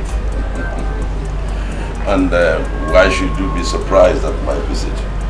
You and I were in the army together, and people knew us as friends. Or are you saying that I'm no longer your friend? Yeah, we were in the army together, and you are such an excellent soldier. No. But all that is history now. Exactly. We are now in different divides of the world. You never really visited me. You can't say you don't know what I'm talking about. Well, let's forget about that. Since you have refused to come to me, it is only natural that I shall come to you. Well, in any case, you are welcome. Thank you. Thank you. Ferdinand, your son, is he in? Oh, you are looking for Ferdinand. I hope there's no problem. No problem. No problem at all. He's my boy. We get on very well. Well, the truth is that I can't even account for that boy's movement. At times he doesn't even come home for days. But in any case, I will let him know that you came here looking for him as soon as he comes back. It is absolutely urgent. Please tell him it is very, very important. As soon as he comes back, I'll deliver your message. Thank you. Well, I cannot leave without giving you something. For you. I am sorry, Ononeni, but you are sounding weird. What exactly do you mean? I mean, that man parading himself as Chief Igbanugo is evil. He knows much more than what he told us regarding the death of my sister, his wife. You see, that was exactly what your brother said. Of course. But now that we are here, let me ask you this question. Do you really think that Igbanugo was involved in the death of his wife? You don't know him. I know him very well. He is deeply involved in cultism. My sister, before she died, was suspecting him of taking her womb. That was why my sister did not conceive except that initial and only child. You see, I don't want it to seem as if I don't want to understand what you are telling me. But let me ask you, do you think that somebody can take away the womb of a woman and that woman will still be alive to say that this person took away my womb? Are you telling me that you do not want to believe me, Noruka? Believe me. It's not as if I am disbelieving you, but let me ask you this question. Did she really go to a doctor to confirm that her womb was tampered with? You know, we are in a civilized society. We can't be behaving as if we are in dark ages. It appears this man has brought you over, Noruka. But tell him that we must never relent any effort to see him punished. He is in ritualism, and whoever is there must never go unpunished. Tell him that. Yeah, I thank you for your kind gesture, but you can keep your money. I don't need it. You are refusing money that I am giving you from my heart? Well, the truth is that you came here looking for Ferdinand, and that boy has proven to be a very bad son who entered the mother's womb through the back gate. I'll let him know that you came here looking for him. You can keep your money. Thank you very much. I don't need it. In this life, so much work to do.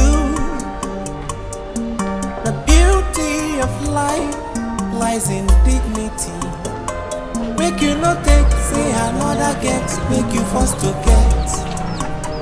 If you first to get, now so you go turn, now your head go crash. I can sense deep down those fears, those crazy ideas on your mind. Let's not destroy the bond God has given. 'Cause I know I'm very glad that you've been able to convince them that I didn't steal the money. I mean, I'm not a thief. But I'm here on a completely different mission entirely.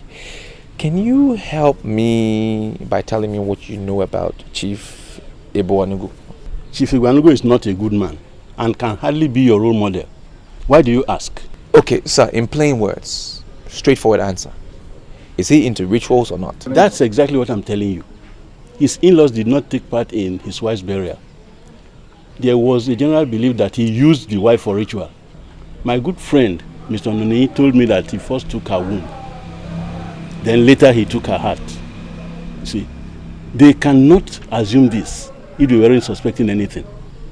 Is that the entire truth? But why are you suddenly interested in Chief Igbanugo? He's an evil man, and if you continue to follow him, he will destroy you. He can't destroy me. I mean, he cannot destroy me. Men who get destroyed chose to be destroyed. He cannot destroy me. One more question, sir. Do you know the name of his late wife? She was called Magdalene, a very beautiful woman. May I know what is going on in your mind? No, I'm just trying to put some analysis together, you know, as against what I heard and what you've told me. I was just, yeah. I'm interested in knowing what you heard. Well, for a fact, I can tell you it's not about you, sir. It's not about you. Look, men that are men don't take money from Chief Igbanugo. I'm asking you, what are you doing with him? You know what? I think you have a problem just like my father. You refuse to move on in life. You rather stay in your struggle forever. That's not the way it should be. Everybody should strive to move forward in life. I mean, the rich people, whenever they tell poor people how they made it, the poor ones rather stay poor because they don't have the guts, they don't have the heart to do whatever that person did to become rich. And that is sad. But I can tell you, I'm moving forward. I'm here to attain the highest height. Anyway, thank you very much, and I'll see you around, sir. Thank you. Make you not take, say another get, make you forced to get. If you forced to get, now so you go turn, now your head go crash. I can sense deep down those fears, those crazy.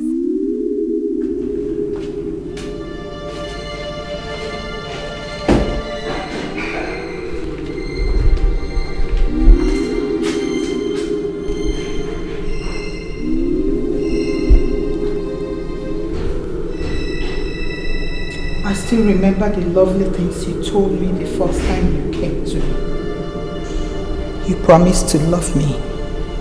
You stood before the priest and promised and vowed to love me till death. You did not betray me. You betrayed yourself. You killed the woman you promised love.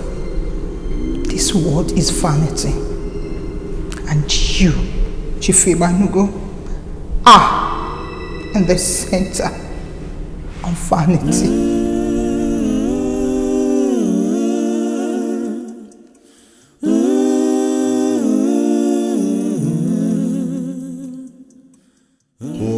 I'm going to use the extraterrestrial power of Bermuda Triangle. She needs a man, a young man, strong, virile. We will sink him into her grave. And he is going to keep her permanently busy in the land beyond, that she won't have the time ever to get out here and disturb you. We will banish her permanently away from this place. Permanently? Permanently.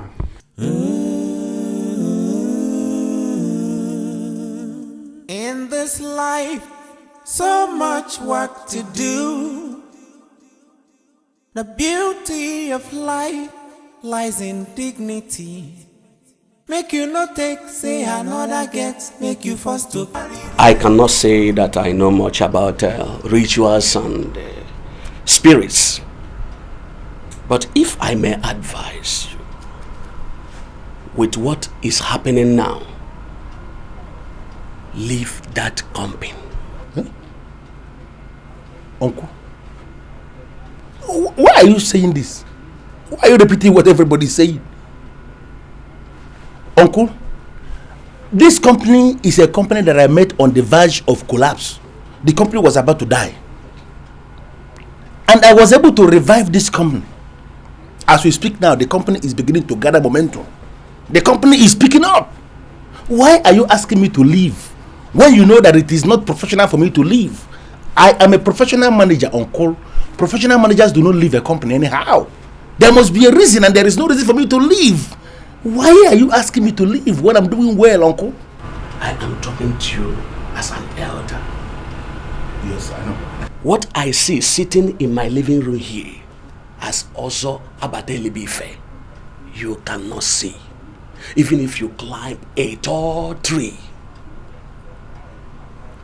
I heard that this woman was killed by her husband. And how burial was shrouded in controversies. And that is why that woman is out to destroy the man by forcing out all his good managers. My son, why can't you follow the step of your predecessors before you pay an ultimate price? Uncle, why on earth will I follow the step of my predecessor? My predecessor, he was an idiot. What does he know? He was a nobody. I am a professional manager. I cannot just do what every fool does, why will I leave? Uncle, listen to me, because you are just judging this woman based on what people are saying. You don't know the other side of this woman. Now I want to communicate. Uncle, listen. My boss himself told me in confidence that the woman we are talking about is an expert when it comes to romance. You don't know me because you just see me as Larry. I am also professional in romance, Uncle, and I am nursing the idea of taking this woman to a 5-star hotel. Uncle, I'm not going to be heartless to take her to any nonsense hotel. It's going to be a 5-star hotel, and I'm going to expose this woman to the kind of romance she has never seen in her life behind closed doors. Why can't you? I came to you because you're my uncle. I want you to encourage me. You understand? I don't know why you are discouraging me now. You told me with this your mouth that the woman said you cannot succeed where angels fell. I'm not an angel. Larry, why are you going out personally to a woman that is out for vengeance? Uncle, do you know you're not my only uncle? Yes, I know. I have many uncles. You know, paternal, maternal. I have many uncles. I do come to you because you are an Ozo, and I know that an Ozo cannot just talk anyhow. Why are you beginning to talk anyhow now? Are you not aware that we live in one nonsense world where people just talk anyhow? Uncle, as you're standing here now, can you say that you are sure that it was my boss, Chief Banugo, that actually killed that woman? Uncle, you yourself, you should know. It is no longer possible for anybody to die in this modern world where we live without somebody from somewhere saying the person was attacked, the person was killed by witchcraft, the person was killed by wizard. Everybody, somebody has sent missiles, spiritual missiles from somewhere. You know, people are saying these things. How can you say that it was actually my boss that killed that woman? No, nobody seems to die natural death anymore. I don't understand. You correct me now. You see, I have this unacceptable feeling that you want to die. Huh? Yes. But I have advised you as an uncle. And I strongly believe that your mother, my sister in her grave, will not be angry with me now for not have guided you well. Because I have told you what I think that is very good for you. I advise you again, leave that very company before you die. Uncle, sorry, Uncle, don't be offended. But your sister, my mother will be very angry. Uncle, you're not advising me now. You are discouraging me. You are discouraging me. I don't know why you're doing this. Encourage me. There is nothing in this your small head. So don't think that you know anything. Uncle, don't be offended. Don't no verse at all. My brain is not small. My head is not small. Your head and my head. Sorry. Which one is bigger? Oh, don't worry, Uncle. Let me carry myself come. Please. Do verse. Beg. I don't have time for this poverty talk. Ferdinand, come here. Does it mean that you have decided to ruin yourself? What are you doing with Igbanugo? Old man, you cannot provoke me. You and I, we're not on the same level. I have left you far, far behind and I'm way ahead. So you don't have the right to talk to me like that. Alright? Now, whatever business I have with Chief is strictly cash. Does that answer your question? Don't you know that he's a ritualist? Is it news? Poor people, that's what they always say. In fact, everybody in the world, once somebody has succeeded in this life, they will say you are either a cultist or a ritual killer or wanting. Is it news? Shut up your mouth. Can't you understand that people don't talk for nothing? Don't you know that he used his wife for rituals? Ferdinand, can't you use your brains for once? What are you doing with somebody who has no friend? And Ferdinand, why? Because he's avoiding you. He's avoiding people like you. You see, he doesn't want you to run him down because you have nothing in this world. He cannot hang out with you. So he comes to visit me. He rolls with people like me because we know what success is about. Determination and making it in life. Wait, why are you even accusing Chief? Isn't that the same thing you did to my mother? Ferdinand, you are telling me to my face that I killed my wife, your mother? You cannot intimidate me by opening your eyes wide. It doesn't serve any purpose at all. You see, the only difference between you and Chief is that whatever he did to his wife worked and yours didn't. Why? Because you are cursed. Yours didn't work. You can never make it here. And I'm telling you, go back to your village. Onitsha is not your place. This is my generation. It's my time. Let me move ahead. Ferdinand, let me warn you again. Let me warn you again. By the time this evil you are planning gets matured, you will destroy yourself. Ferdinand, you will destroy yourself. I'm also telling you that whatever curses you are raining will never work because you don't have money. Chief came to visit me, his friend, because we roll like that. Money bags, that's what we do. Poor old man. Make you not take, say another get, make you forced to get. If you forced to get. There is one thing we do as priests. We do encourage people to solve the problems they could solve. You don't have to come to priest every time because of something you know you can do as a man. I'm sorry for the theme, but as I told you already, I came all the way from Onitsha. And that's because I heard you are very powerful. I came to you to explain these problems that I'm having. Is there nothing you can do in your individual capacity as Father Tim? The church is against any form of communion with the dead. All you have to do is to build your faith in the things of the Lord. Come to Mass always and continue to build your faith in Christ. Spirits cannot destroy a man who put his hope and trust in God, my brother. Father Tim, everybody seems to believe that the best option I have is to leave the place where I work now. I don't understand. You know, my father used to say that it's only cowards that run without being sure of what is pursuing them. I make bold to say that I'm not a coward. And I'm not going to run without being sure of what I'm running from. That's why I came to you to explain these problems. What do you want me to do in your capacity as Father Tim? Beloved, I'm not asking you to live because of the appearance of a woman that is alleged to be evil. You know we don't believe in all those things. I'm asking you to be strong in prayers, and the Spirit of God will direct you what to do. May the Lord be with you. And also with you. Leave this one.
Sorry to disturb you, but I want to ask you for something, please. What would that be, sir? Did you not see the parish priest, sir?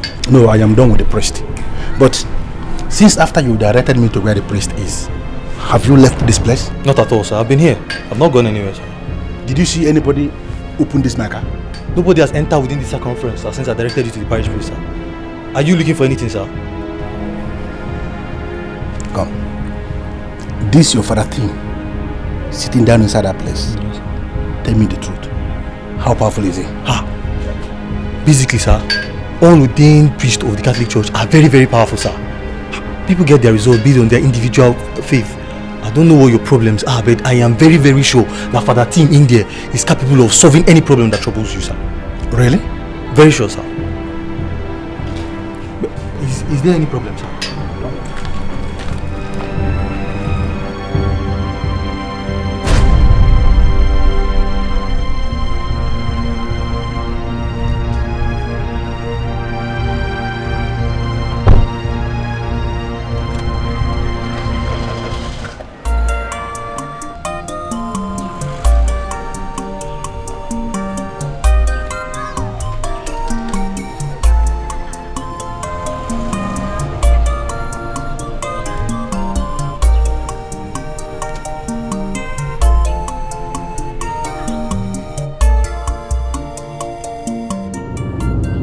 men use caterpillar to destroy in hours what they labored for years to build. What does that mean? Why is this woman doing everything spiritually and physically possible to force me to leave a promising company that I'm running to the very best of my ability? I don't want to go back to the bank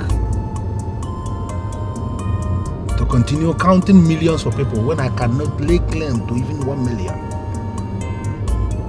Why is she doing this?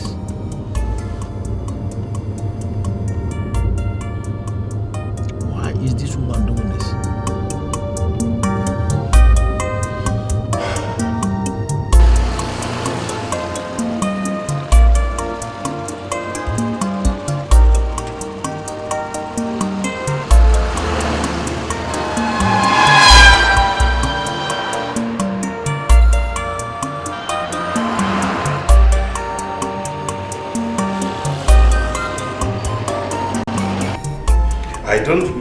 I don't want you to concern yourself with the other rubbish that they're talking about me. I want you to focus in on the money. Oh yes, I'll pay you handsomely if you do the job for me. Chief, where is the body buried? Oh, in the house here, in one of the rooms. You want me to show you?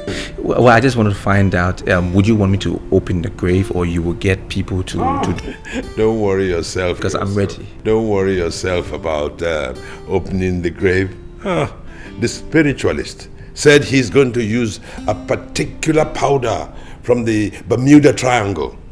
Oh yes. And there are spiritual ways of opening the grave. You know, he will handle all that. All I want from you is that young man that we are going to make to sink into the grave. Oh yes. Chief, it shouldn't be a problem. Oh yes. I am on the ground. I'm out there, and I know. Yes. So tell me, how soon do you want this young man? If I can get it today, I will really appreciate it. Look, I want to do this thing as quickly as possible before this damn woman ruins my business completely. I will make something happen. I can do something real soon. Good. I'm on the ground. I'm in town. I know how to go about these things. It's not a problem. I'm just happy that I'm associating with you. I think for me it's the biggest dream come true, because you are a millionaire, and I always draw motivation from you. I aspire to be a millionaire myself. The fact that I'm just yeah, look, I look at you. I see that you're determined. Yes, it takes determination to become a millionaire, and I see determination written all over you. Thank you.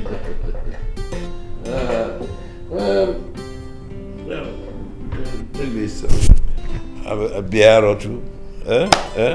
Chief, I've never seen money this way. It's only the beginning. I know, I've never seen money this much. You're welcome. Chief, thank you. You're welcome. Thank you very much. Thank you very much. You're Chief, welcome. Thank you. Anthony. Come, what's your problem? Huh? Don't you want to succeed in life? Do you want to continue struggling? Don't you want to be one of the big boys of this town? Don't you want to be a millionaire? Of course I want to be a millionaire. Then what's the problem? Who doesn't want to be a millionaire? But one has to, start from somewhere, gradually. That was why I wanted to start with that cow business with Chike. But I lost my money, so now I don't have any other choice but to wait for another opportunity. And that is the opportunity I am presenting to you. I am presenting the opportunity to you. And that is why I want you to forget about this cow nonsense. We are in 2010. What are we doing with cow business? Don't you want to be the big boys? Riding a big car? Make L? What's your problem now? I'll take you there, and these guys will make you a millionaire. Ferdinand, I want to move gradually in life. That's my plan. Step by step, slow and steady. I don't want to make the kind of money that will take my peace away and I won't be able to sleep. Why are you always talking? Why are you always talking like your father? Why are you always talking like this old man? What's your problem, my brother? What's wrong with you? Money gives inner peace. Without money, you don't have peace. You really don't care whether it rains or it shines because AC de moto now. Everything just did. Whatever you want, you have it because you have cash. You have peace. I will take you. And I'm only doing this for you because you are my brother. Any other person, I won't even think twice.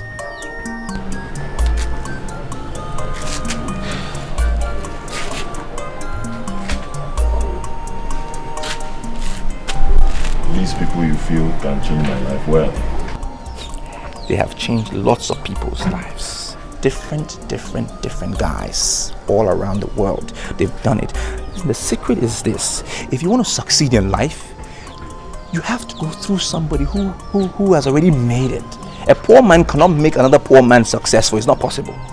You need somebody who is up there to show you the route to take, how to attain it. That's the way it works. Now these guys, they've promised me to give me international businesses. And I told them, I said, listen, I cannot do this thing without my brother. My brother is my soldier. We move together. So we have to do it together. And they can't mess with me now. They know me. They know me. They can't mess with me. Come on. This is our time.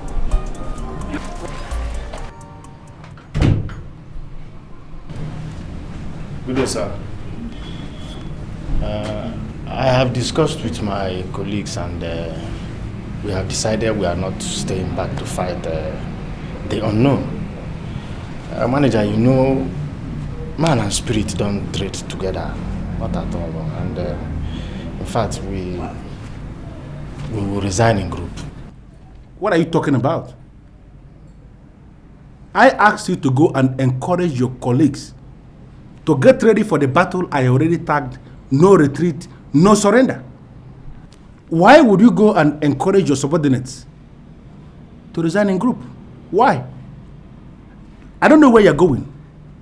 The money we are paying you here is the highest any security personnel can be paid. There is no company around here that can pay you what we are paying you here. So why would you say you are leaving? Manager, point of correction. I did not engineer them. Not at all. My colleagues are not boys. We are men. We inquired and we realized what Madam Magdalene was. You can stay behind and prove yourself a man. We don't want to see what you have seen. Vunka statement, my manager. I order you to stop. Come back here. I was trained to obey the last order. Beautiful. Now, if you are sure you were trained to obey the last order, I give you the last order now. Go back to your duty post with your subordinates. We are going to fight that lady to a standstill. Nobody is going anywhere. Go. I heard your last order, manager, but we are not ready to die yet.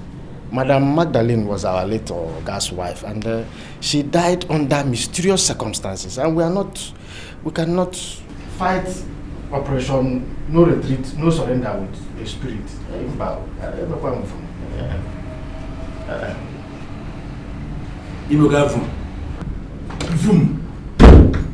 I should get them mad. I should buy a book. The more you live, the less you see. And the more you live, the more you see. Madam Magdalene, I don't know where you are. But I'm already pitying you. Because I am going to grab you and expose you to the kind of romance no woman has ever been exposed to in her entire life.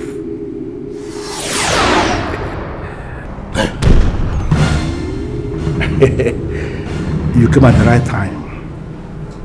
You know, I was actually thinking about you. I was told that you are an expert when it comes to romance. I am equally an expert. As I'm looking at you now, I am feeling honey, if you know what I mean. You know, I'm not afraid. You know why? I'm supposed to be afraid because I know you are a spirit. But I'm not afraid because I know you are beautiful and you are a romantic baby, you know. I want us to do less of cosmic. Let us do less of extraterrestrial. I want us to do less of spiritism. Let's do less of mermaid. All this rubbish, nonsense mermaid. You know what I'm talking about? I want us to settle down for serious romantic business. I'm going to grab you and expose you to the kind of romance you have never been exposed in your entire life. See the nonsense letter that the security dropped. They say they have resigned. Only 2 of us are in this company now. See, if you see all this nonsense computer, all this, I can knock off all these things. We're going to transform this table to something else, you know. We're gonna lie down here and, you know, we do a lot of things. Why am I even talking when the lady seems to be ready for me? Don't sit in that talking nonsense. Madam Magdalene, do you know sincerely that you are a very beautiful lady? Look at you. I don't even know why you are spirit, you know? See, look at me. Good.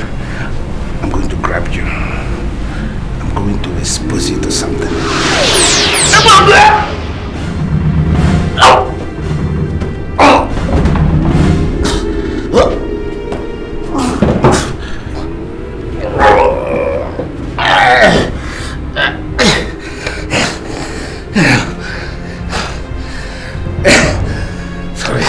Sorry. I know the reason why you decided to attack this place and not any other places because you have not tested here. The place is hot. I'm telling you, see, no. We remove all these things here and we're going to transform this office to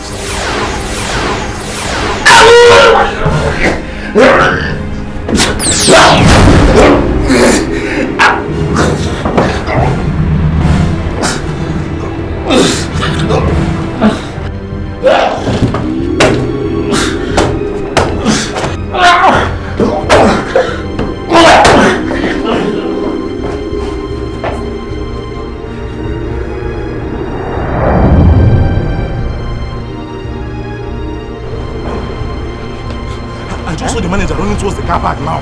Car park? Hey, you was not like somebody under attack. Hey, maybe like based on that thing you told me now. I don't know why he was running. I did not see him with this fight. Yes? Hey, but it is possible he has commenced his operation. Yes.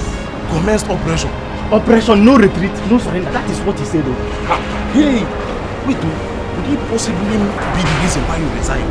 I have been saving your life, but you don't know. Eh? Listen, let me tell you.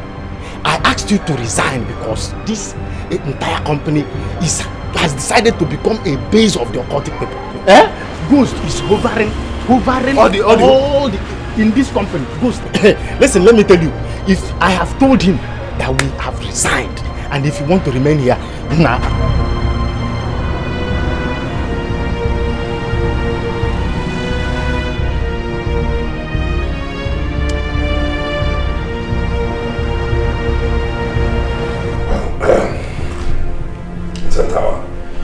I have commissioned a young man who will get the person which I use for your sacrifice. You know, so many different things are happening now that I think we must do something fast. Is there any other thing that happened? She's appearing in London. In London? In London. Who told you that? My estate agent. She called me and told me that one Madam Magdalene came to the house and threatened every tenant. Warned them to leave the house or die in the house. Well, the tenants. And she kept appearing and disappearing in their presence. Of course, the whole place is evacuated now.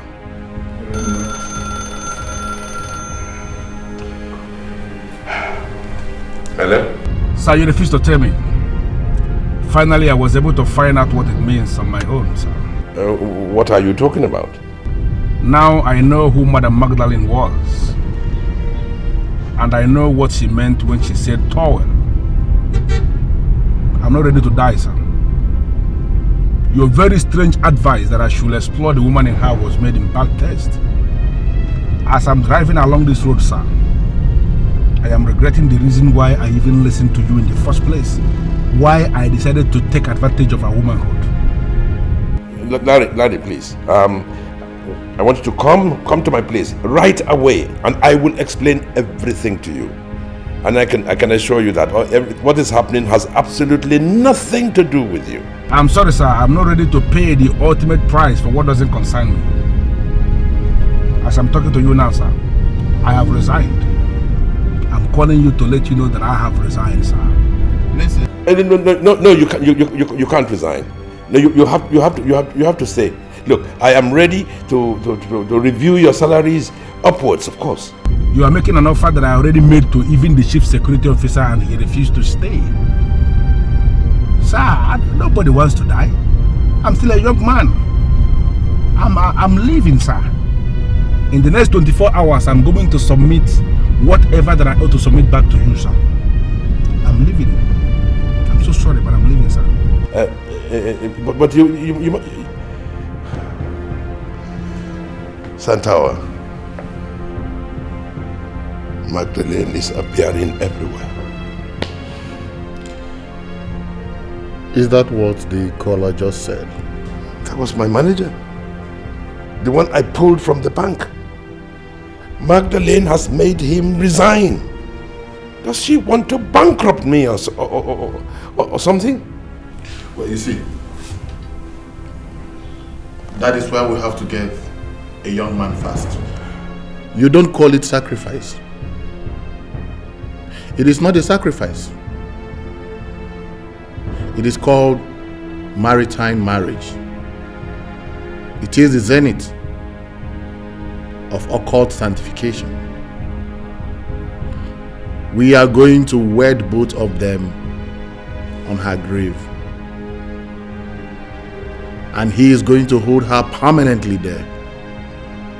He will ensure that she does not appear anywhere else. Right. Santawa, right. Yes. Permanently. Did you finally get from Ferdinand the business he has with Chief Igbanugo? He didn't tell me. I told him that it was Chief Igbanugo that killed his wife. He turned around and told me that I was the person who killed their mother. You are not serious, are you? I'm not joking. His only concern is to mingle with those people who have made money. How they made money is not his concern.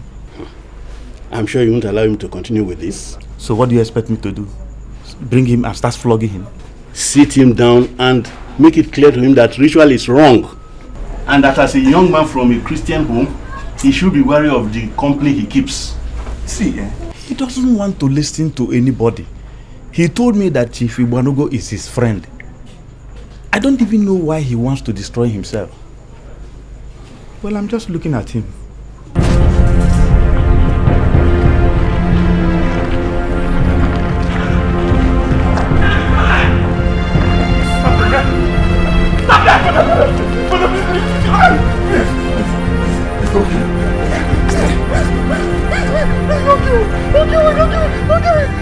You made me chase you all the way there.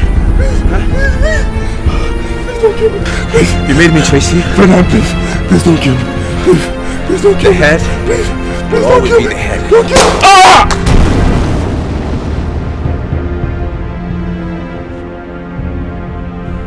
What kind of dream is this? Ferdinand and Anthony. But Ferdinand and Anthony, they're brothers. Ferdinand can't hurt Anthony. What kind of dream is this?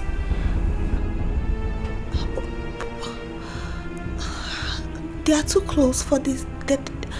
Ferdinand. Who is there?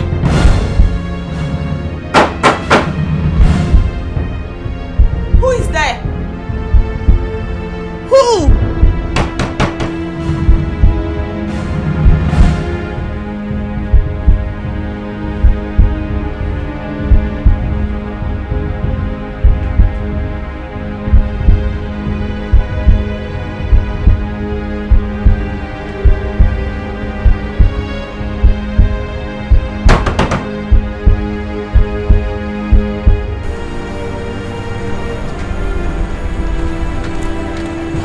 Ferdinand, wait, go. What now? Look, I don't mean to offend you. Don't misunderstand me, but I want to know where we're going to. We are going to meet the people that will make us millionaires. Why, do you want to die a poor man? I don't want to remain poor, but I want to know exactly where we're going to. Anthony, I'm tired of these questions. I'm tired. I said we're going to meet the guys that will turn us into millionaires. Is there anything wrong with that? Don't you trust me? Of course I trust you. I trust you, you're my brother, but what I don't understand is why now? Huh? Why must the meeting be held at night? Why now? We had the whole day. Why didn't we go then? Now, night. Why? You remember I told you some time back that sleep is for the poor. Rich people don't sleep like that. I mean, if the poor man will sleep 8 hours, averagely a rich man will sleep like 2-3 hours. They work during the day, and in the night is when they sit down and think of ideas and think of big things. So sleep is for the poor. They sleep their poverty away. They wake up, they sleep. They sleep. Come on, why all these questions? Do you want to be poor? Do you want to be like your father? Don't be naive, Anthony, please. I'm tired of all of this. Listen, if you want to go back, that's the way. You know your way back, right?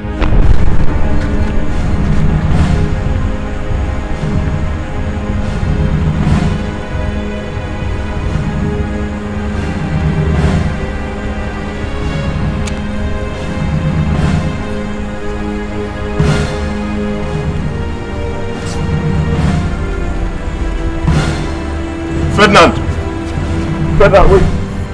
He that dwells in the secret place of the Most High shall abide under the shadow of the Almighty. I will say of the Lord, He is my refuge and my fortress. My God, in Him I will trust. Surely He shall deliver me from the snare of the fowler and from the perilous pestilence.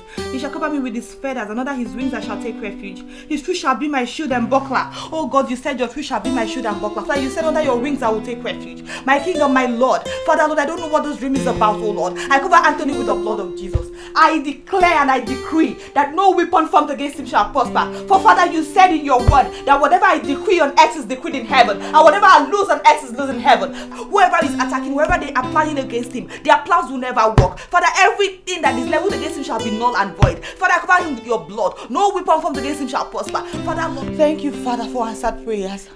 I give you all the glory, my King and my Lord. I worship you. Father, may your name be exalted, O Lord.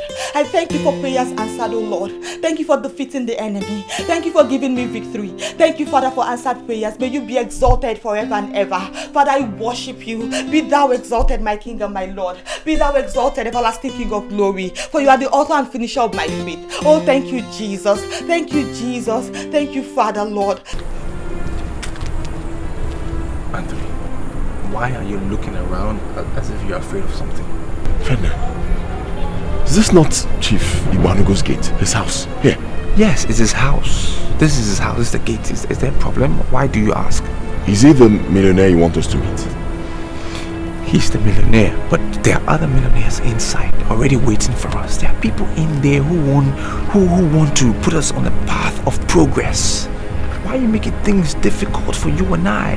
What is the problem? Is there something wrong with it? Whether Chief is part of the meeting or not? I'm not entering this compound.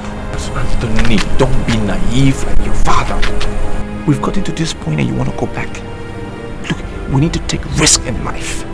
In order for us to succeed, we need to take a risk. Rich people take risk all the time. We are right here at the gate and you want to go back? What's wrong with you? Look, I can go back. I can go back anytime I want to go back. That I want to meet with millionaires doesn't include a ritual killer. Everybody knows him as a ritual killer. This meeting has nothing to do with rituals. It has nothing to do with it. We are chief importers of the goods, all right? And he's looking for a distributor. Now, being as good as I am, I told him, I said, my brother can be that distributor. We can make millions in commission just by distributing. Think, Anthony. This is big business. Isn't it better than selling those nonsense cows? Easy money. Ferdinand, I don't mean to offend you, but my spirit does not agree with this whole thing. Leave it. Anthony, just listen to me. You can come come inside and don't say a word. I will do all the talking. Just be part of the meeting. Don't say anything. Just watch. And maybe next time, you'll be more comfortable and then you can be part of it. Just watch and listen to the planning. That's all. Ferdinand, my spirit is weak. Very weak. I cannot continue. Anthony.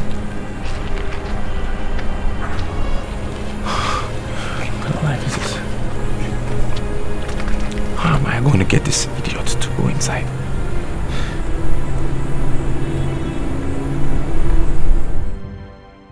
You will not believe it.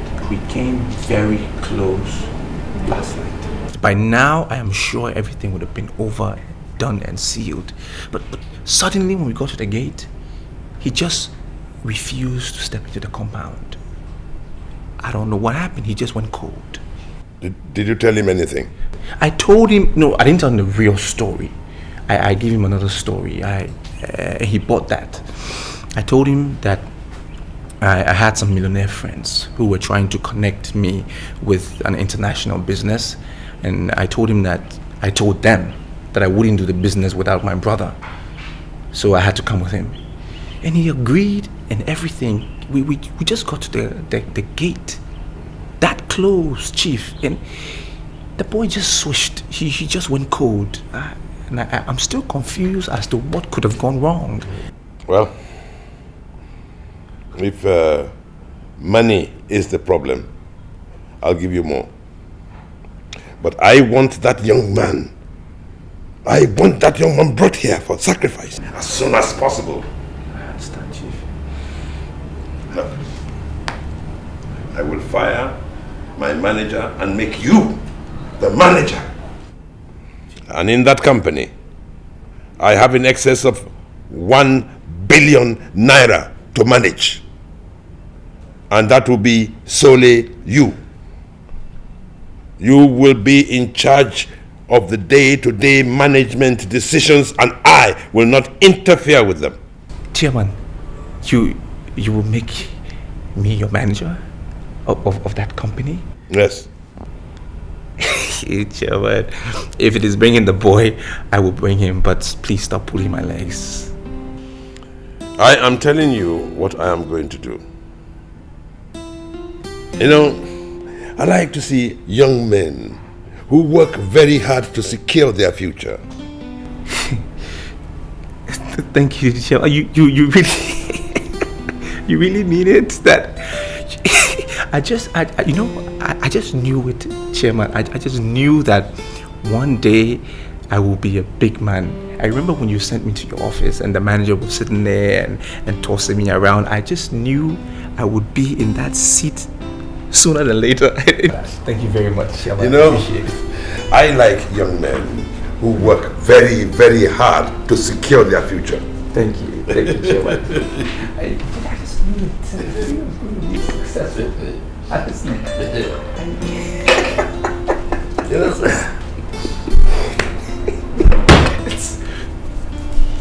for you.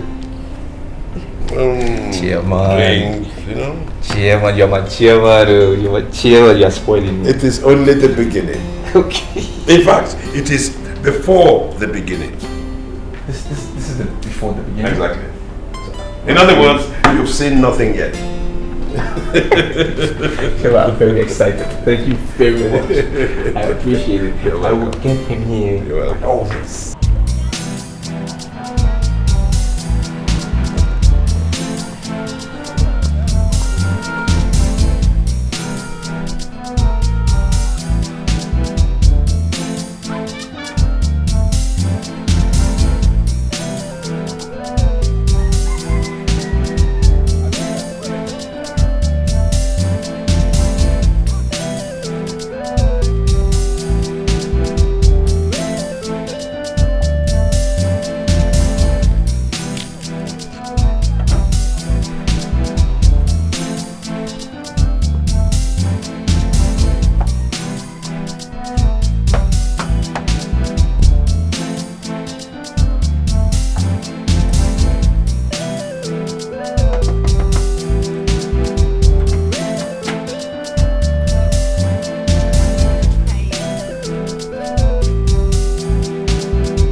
truth is that I do not believe in dreams at all.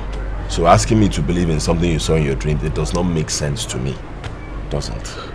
But I saw him clearly. I saw your brother clearly. It's not like I'm saying you should be wary of him, but it was fading and I saw. And the bad thing about nightmare is that the person you see may not actually be the person that will hurt you. The summary of the whole thing is that you should just be careful. That's it. No, I don't agree with you. I know my brother. I know him very well. He loves me. My brother loves me and he has my interest at heart. Just that his approach is wrong. He doesn't believe in being patient. He wants everything right now. Apart from that, I know that Ferdinand is my brother now. But people like that are very, very dangerous. Yes. Anyway, I prayed very well against the dream and I'm sure it's going to happen. Okay?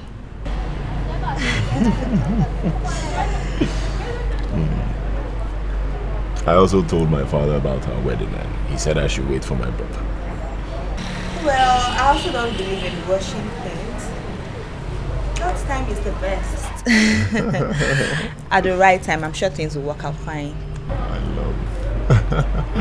I always like the way you talk. Alright, let me check something I have on the fire. No, you won't do that. Why would I be here? Then you go to the kitchen to check what's on the fire. What's that? You better remain here as the boss while I, the woman, go to the kitchen and mind the kitchen. Relax. Just like you said, no, you will not do that. Let's go together. Alright.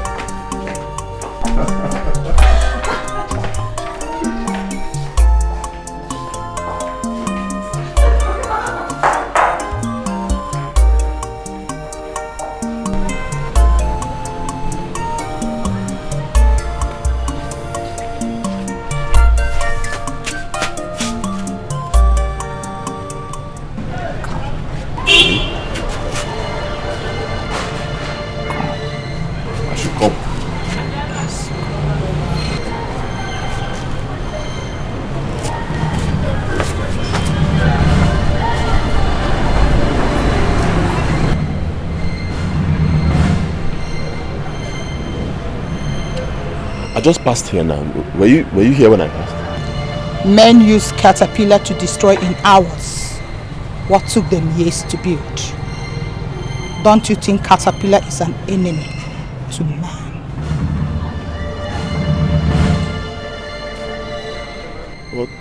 What do you mean by caterpillar man? I don't work with caterpillars. What are you saying?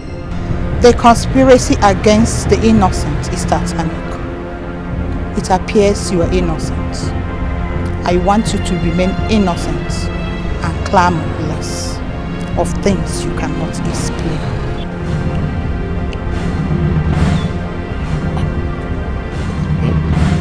You are talking weird. You're getting me confused. What do you mean? Be the innocent and know the kind of advice you take. Anytime it looks too real to be true, it can hardly be.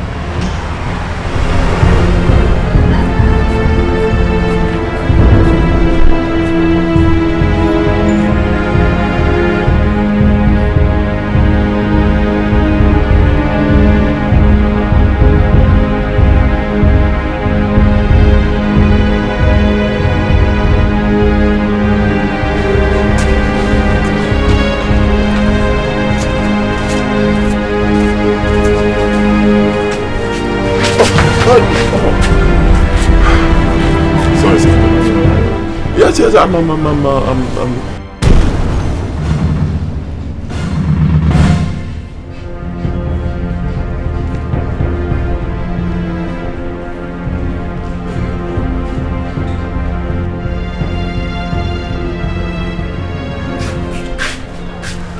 See your face. You small boy.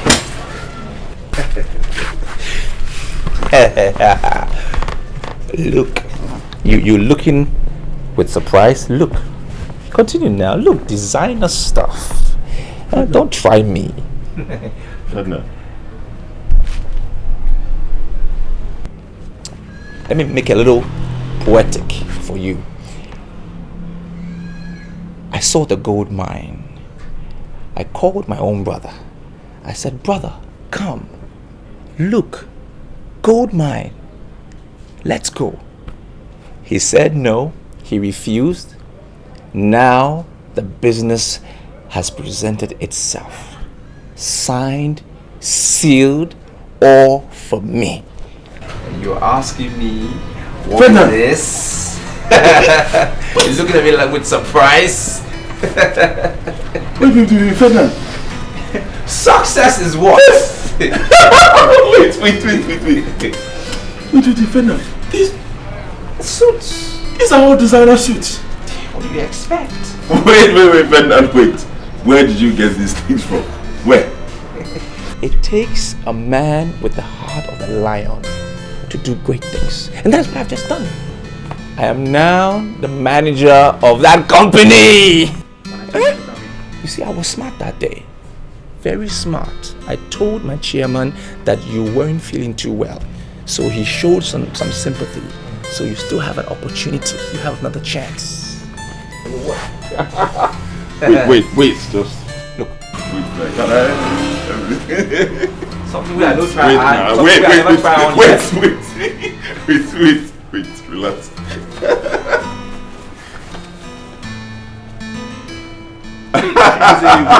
Wait. Can I still get something from you? Of course. Huh? Exactly. That's what I'm saying. For as long as I'm your brother, you are part of that company. Now, I'm telling you that whatever goods my chairman brings to this town, you will supply. You will market it. I'm telling you, listen, God is now delivering us. He will make us crush poverty. I regret pulling out that night. In fact, right now, I am ready. My mind is made up. I want to be part of that company. Exactly. For as long as I remain what I am, you are part of this company. But listen, we need to keep this business confidential between you and I. We cannot tell the old man, because he is nothing but bad luck.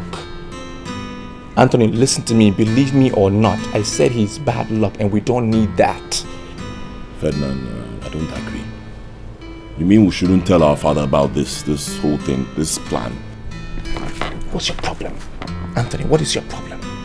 Huh? Why do you want to tell him? I said he's our problem.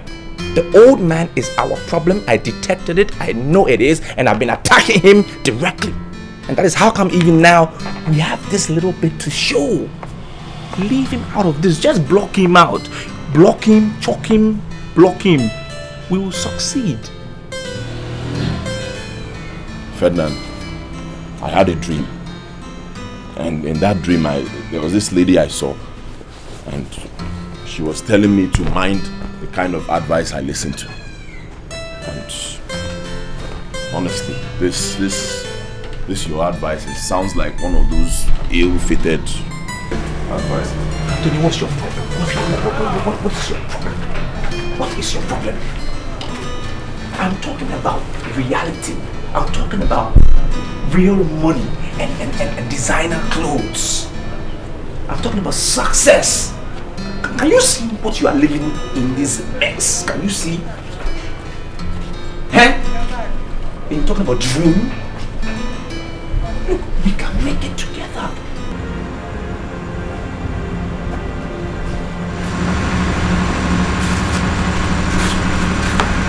Why have you stopped? Ferdinand, I just remembered the advice that lady gave me in my dream, and I just went cold. Ferdinand, are you really sure this business is for me? Are you sure? What do you mean? What do you mean is the business for you? I am the one trying to help us get us out of poverty. And you ask me if the business is for you or not. These guys are millionaires. Behind this door, they are waiting for us. What are you talking about? And you're remembering some stupid dream? We don't need that. I'm trying to help us. What's your problem? Anthony, let's go. Ferdinand, you are my brother. And I know you will not lead me astray. I trust you. I won't lead you astray. I am trying to help us. We need this more than anything. Stop behaving like a child. Wait. Before he gave you the company, did he ask you to bring anything? Did he demand anything from you? No? I wasn't asked to do anything. This guy is trying to help us, give us connection. And it's the same thing you did the last time you stopped at the gate. What is wrong with you? I don't even know why I'm even forcing you to become rich. Maybe I should just go on my own. You feel like you're gonna go. No, wait. Don't go.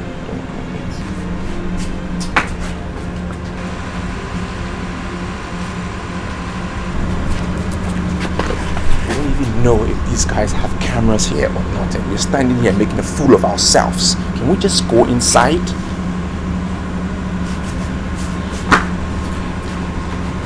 Anthony! Okay, all right.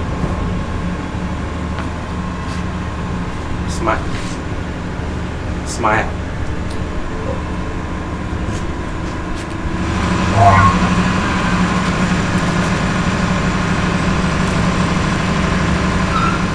The only reason why I came here tonight is because I have given you my words.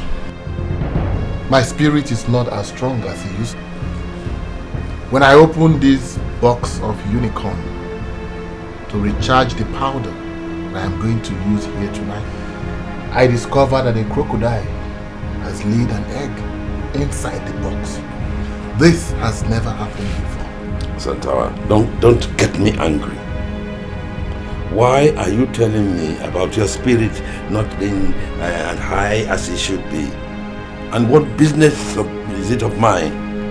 Crocodiles laying eggs in your box of unicorn or whatever? Magdalene met me on my way to this place.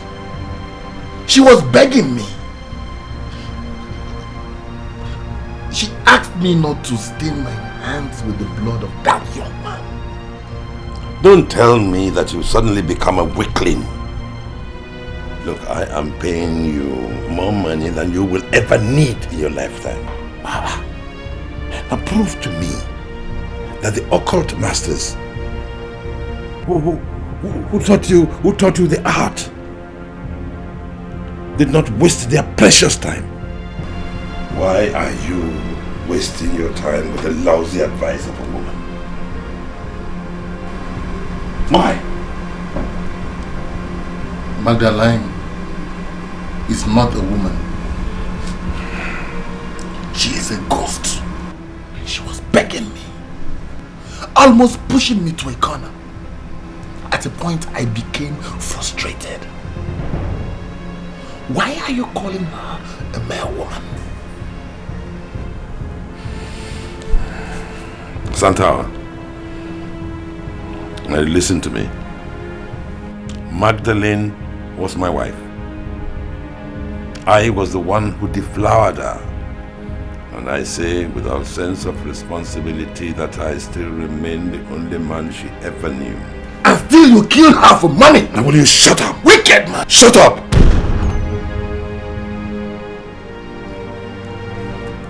Magdalene had a gift of persuasion. She will persuade you to do that which you had no intention of doing. But when she passed on, she reversed that power. And she could use those powers to make you not do that which you wanted to do. Don't fall for her antiques. Get your things together and let us go. Santawa, I will pay you double the money we agreed originally.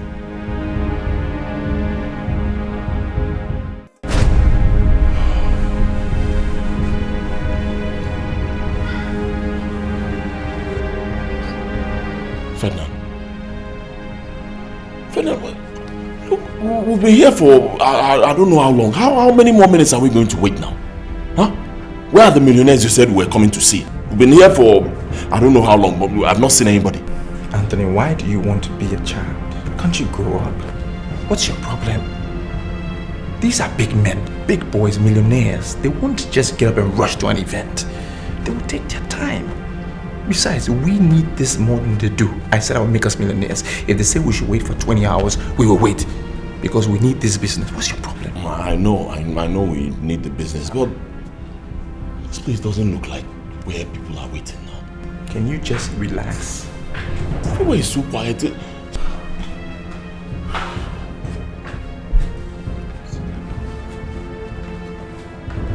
Time is up!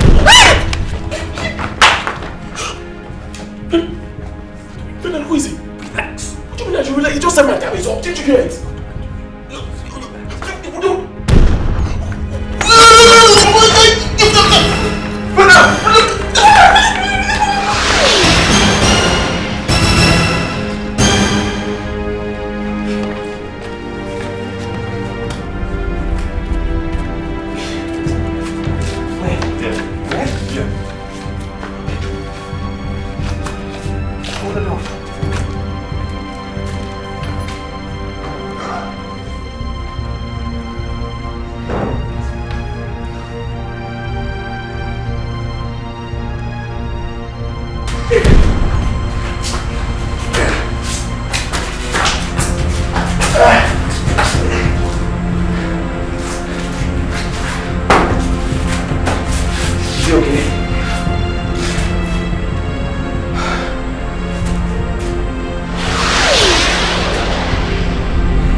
Chairman, I've done my part. Yes. I brought my brother.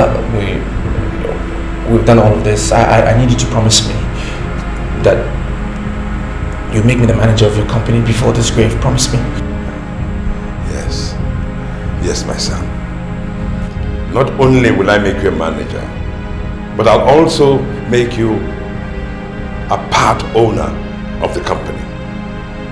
You will be able to make decisions, take decisions, and those decisions will stand. Thank you, Chairman. Thank you. I'll be the best manager you've ever had. Oh, you have proved to be a reliable, very reliable man. And I am not going to ever turn my back on you. Thank you, Chairman.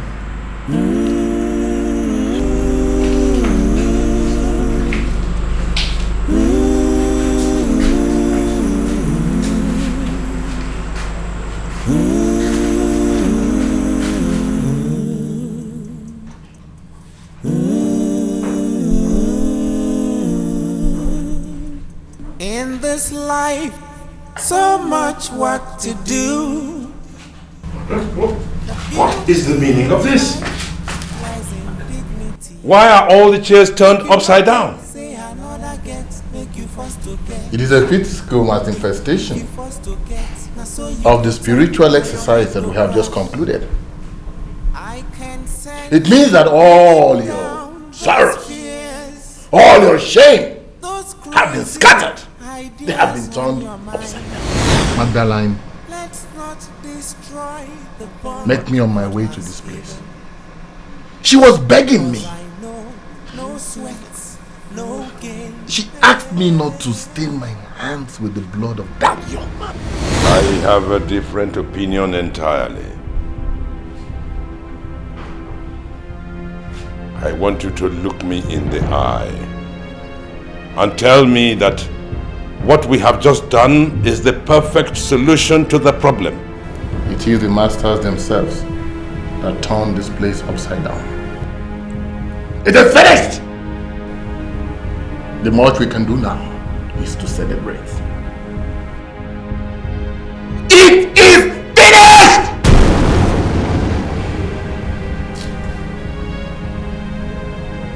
Let's celebrate.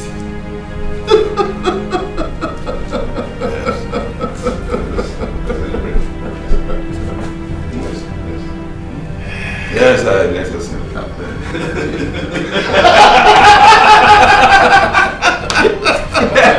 Be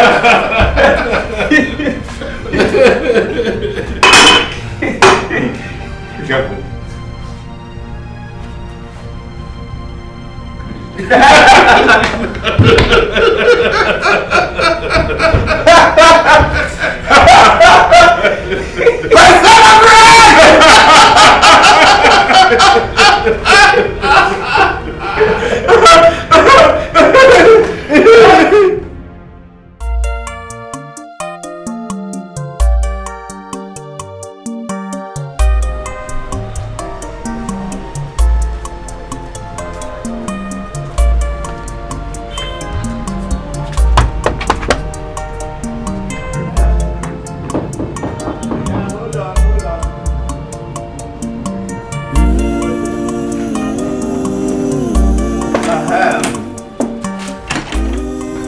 My daughter. Papa. Good morning, sir. You're welcome. Thank you, sir. How are you, Papa? Well, I'm okay. We thank God for everything. Papa, I'm looking for Anthony. Anthony. He didn't sleep here. I'm the only person who slept here. Where did he sleep? I don't know. Maybe he followed Chike to the north. But Papa, he knew I'll be coming here today. He didn't tell me anything about traveling to the north. I don't know where he is. Maybe you find out from Chike. He should know his whereabouts. And Papa, what of Ferdinand? Have you asked him? He might know. Ferdy what? I should have inquired from Ferdinand. Instead of me to inquire from Ferdinand, I rather prefer to inquire from that madman who stays at Ochanja roundabout. That boy has proven to be an irresponsible son. In fact, I don't even know why God punished me by giving me such an irresponsible person as a son. I don't know. Okay. My daughter.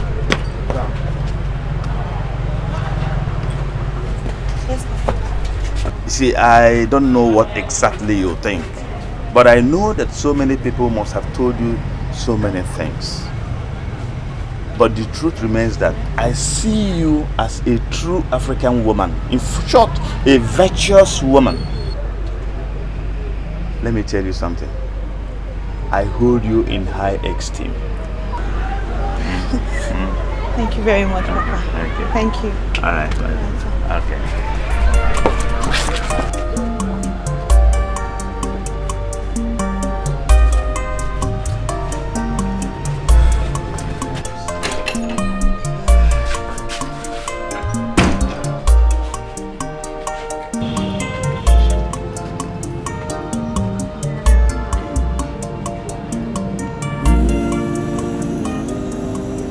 Gentlemen, I called you here to this office for one purpose.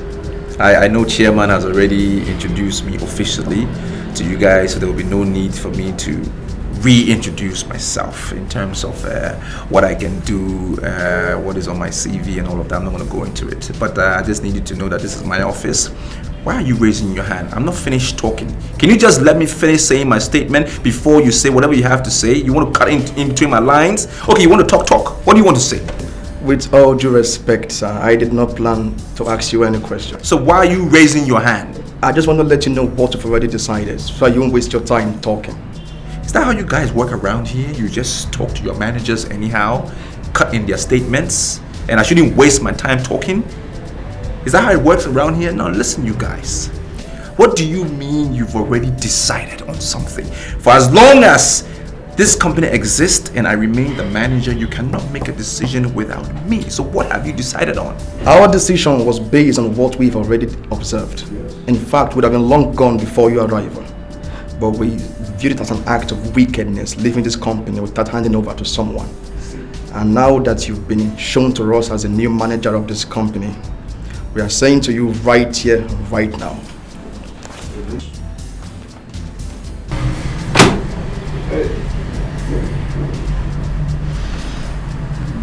Gentlemen, I share your sentiments, and I want to say let's put our grievances aside, okay?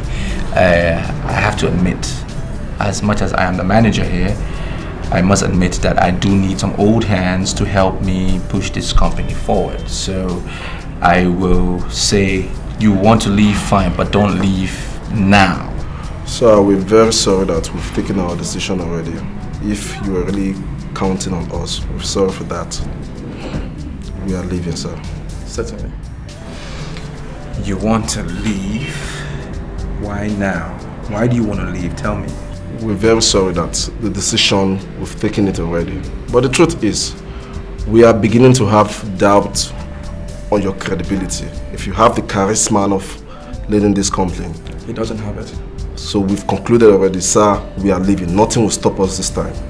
We are leaving, so nobody can stop us. Oh, so you guys, you doubt it's about me? You're doubting my credibility? Do you know what I can do? Now listen, I'm not saying don't go, you can fucking leave, I don't care. But I'm telling you that whatever property that you have in your possession that is for this company, you make sure you drop it. Because if I find out that you have in your possession anything that belongs to this company that I manage, I will have both of you arrested. Let's go. Okay? That's big motto that you make sure you leave your jackets because they belong to this company. No. Idiots. His bad luck wants to creep in here. No, I'm not going to allow it. I am not going to allow this. I mean, I've worked hard to get to where I'm at now. I can't let that happen. I do not understand. I don't understand what is going on. I am just coming from his house and his father said that he may have traveled with you to the north. So what are you saying? And I'm telling you that I did not travel to the north with him. Is this not me? This is me now. You see, Anthony has not come to me for over a week now. And I cannot say or know his whereabouts. If he is not with you, then where is he? Where could he be? You see, I don't know why you're asking me these questions. I don't know where he is. He approached me for a business and I decided to help him because of the way he spoke to me. Anthony has never been my friend. Yes. And for the simple fact that we grew up together in Fege. That was why. Listen, even his father is of the opinion that he may have slept at your place last night. So what are you saying? You see, Antonia, go back to him and tell him that he did not sleep at my place. Anthony is old. Government has refused to assist anybody. And young men are struggling on their own to survive. I don't know why you should be bothered because he didn't come back just for one night.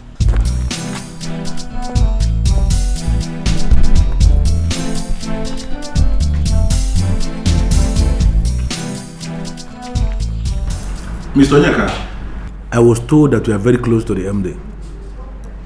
And I called you in here to make an inquiry from you. Private inquiry. Apart from this closeness you share with the MD, do you have any other qualification that can compel me to retain you here as the head of marketing department? Sir, I'm a graduate of marketing.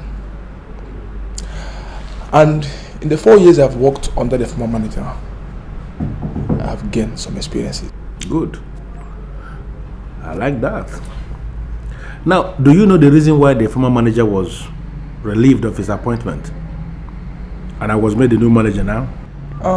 No, sir. We weren't told the reason why he was removed.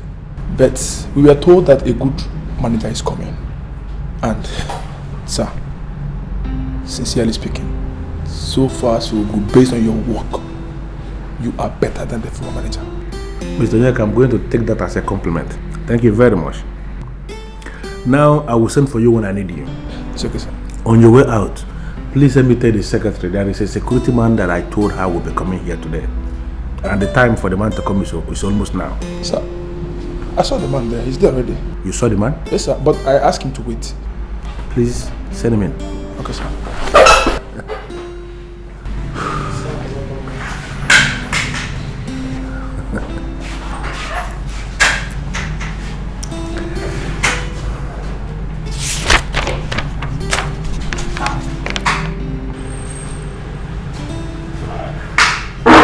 Manager.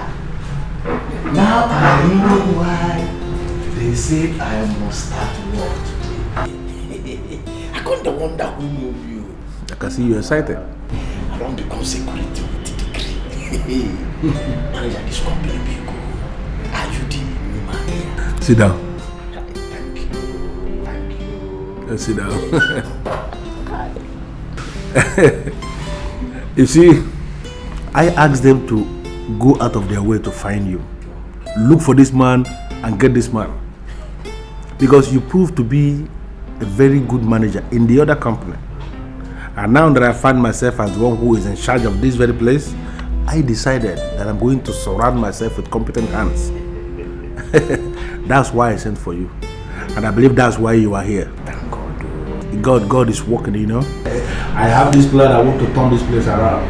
Consider yourself employed again. Hey!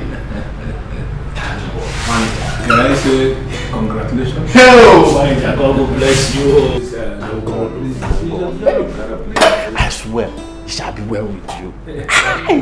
At least the hungry one nearly killed me and my wife.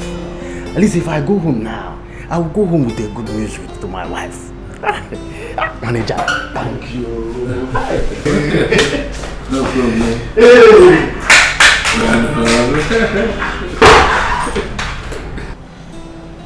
Are you sure it was Chike you spoke with? Papa, I saw Chike. I saw Chike in full. He even said he did not travel to the north. He said he has not seen Anthony in 1 week. And where could he be? Papa, I don't know where he could be. Because I had a very bad dream some days ago. In that dream, Ferdinand was trying to kill Anthony. And just a few days after the dream, he has disappeared. I don't even ever want us to say that he disappeared. Anthony cannot disappear. And moreover, I don't personally believe in dreams.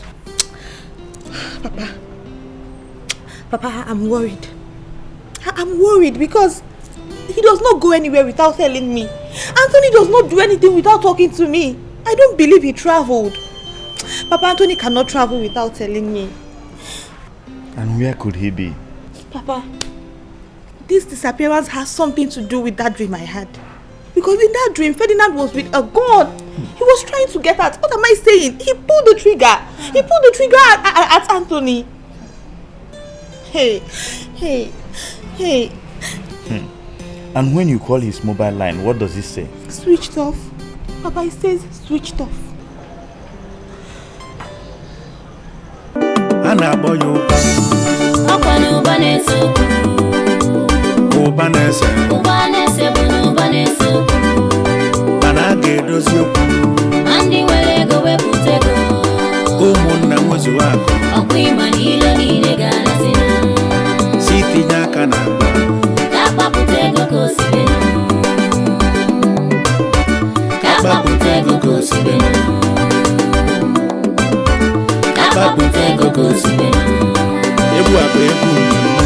Egwu ndị nwere ego na-esi isi, ndị balago kata agbawa, egwu ndị na-achị obodo, egwu ndị na-achị obodo, egwu ndị nze na ọzọ, egwu ndị chile echichi, ndị kpara ego obodo na-eligo ọnụ, mmadụ akụdozi n'ego, ego bụ na-ekwutifo omimi, ụfọdụ ndị nwere ego, ama nkọwanwu kafasi igwe ego, mana bụ ogbenye ife ma ewe egwulide.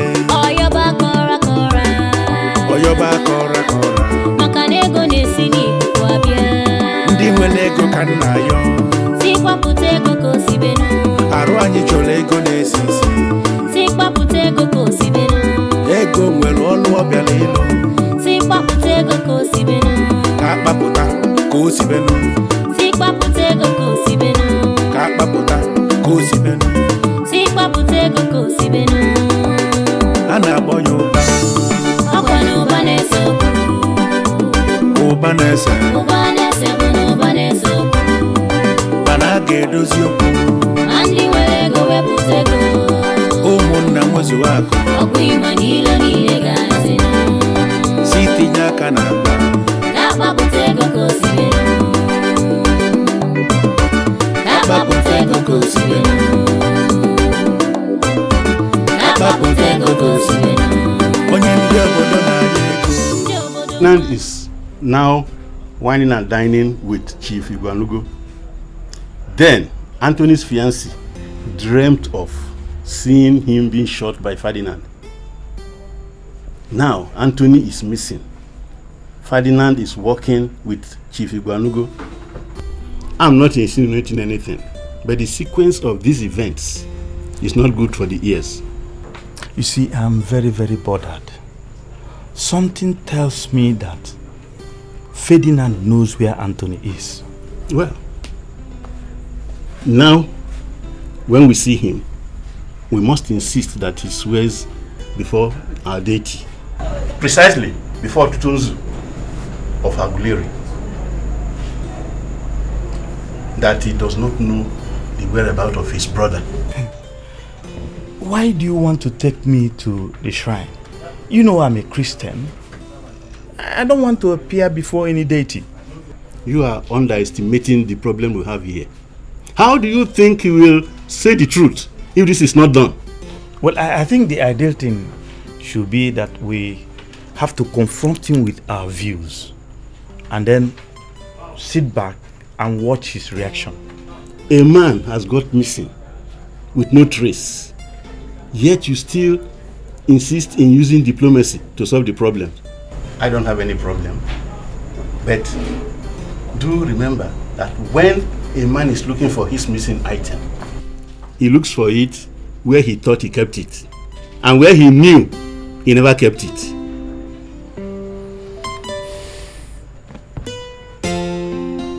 Sit down. Welcome. You know, every time I sit with excellent black beauties like you, oh yes, I feel on top of the world. Really? Oh yes. But I don't feel the same when I go to Europe and I'm surrounded by your counterparts. Yeah. Chief, you've been sounding so happy these days. We wonder what the source of your happiness is. The paymaster is happy, which means the money will continue to flow out. You know, I like spending money on you because you know how to translate money to beauty. Oh. That's true. You're beginning to flatter us. Me? I'm too old for that. How? I'm telling you the truth. You know, each time I see you, I see the money I am spending on you staring me in the face. You know, money has a relationship with beauty. Yeah. And you should count yourself lucky that you are close to the bag of money. Right, why don't you dance for me again? Really? Yes, and this time, let's boogie down. Okay. This time, join me.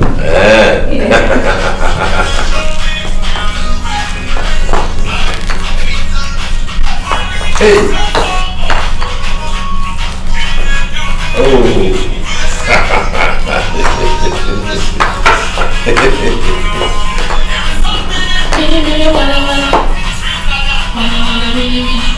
Yeah?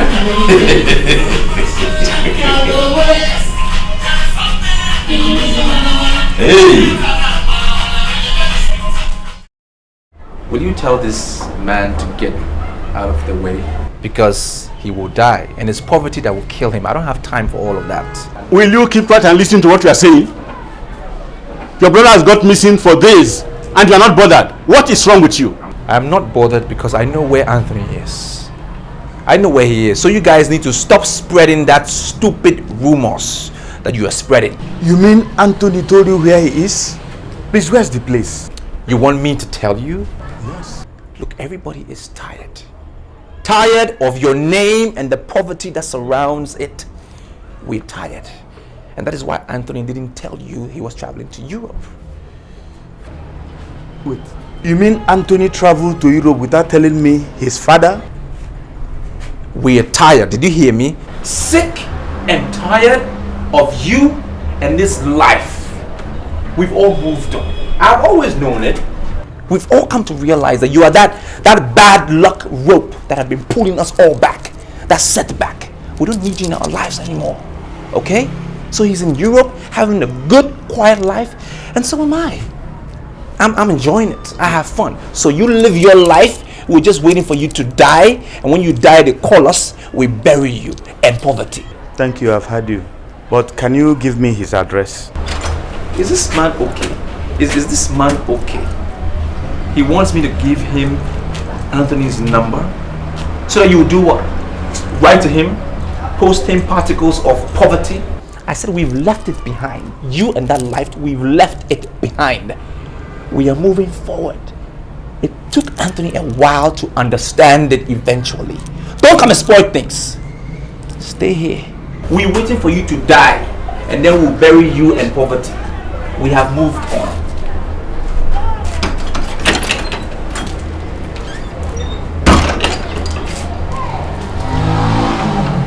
You see, something tells me that Ferdinand is telling lies. I don't believe you. When you see the mouth of a liar, you will know. I believe him, and I think we should start praying for Tony as he starts a new life in Europe.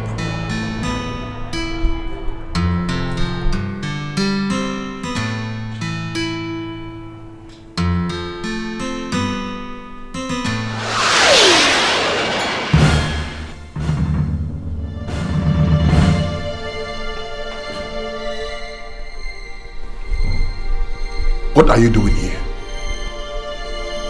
Are you not happy with the young man we gave you? He's supposed to make you happy. If you're not, then give us the description of any boy that you want. And I can always initiate another maritime marriage. I don't need innocent boys that don't know anything. I need men. Men like you.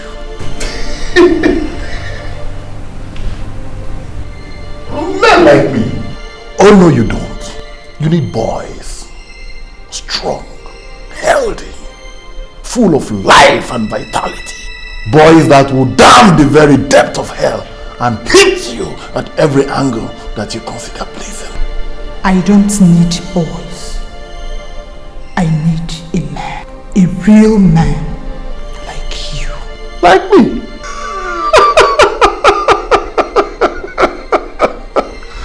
You see, I thought your husband was right when he said you are responsible. Or did your libido just increase at death? You don't need men. You need boys. I pleaded with you to spare the life of that young man. You refused. Yes. You killed him. I killed him. You killed yourself, Santawa. You killed yourself.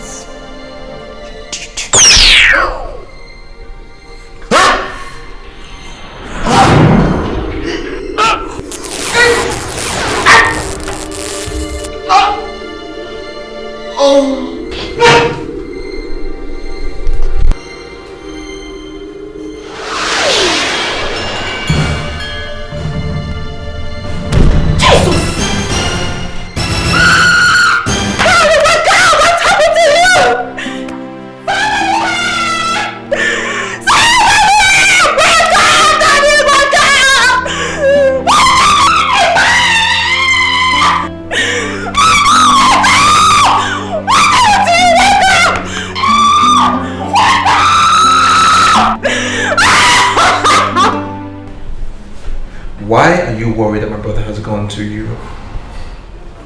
Why should you be worried? Is it possible that you could have been seeing him secretly behind my back? Why are you always talking like this? Why shouldn't I talk like that? I don't trust you. I don't trust anyone. My brother has gone to Europe to start a new life. Why should that be your worry? Well, I'm worried because Tonya, my friend, is carrying his baby and he did not tell of any plans to go out of the country. You like poking your nose in people's business, do you know that? Always snooping around to think that you don't even get your facts right. Did she tell you that my brother is the one responsible for the pregnancy? She did herself. Well, I'm telling you right here and right now that he's not the one. She didn't tell you because you are a gossip. Why are you always talking to me this way? I don't like it. You keep forgetting that Tonya and I are very close. She tells me everything. Are you sure? Did she tell you that she's my girlfriend?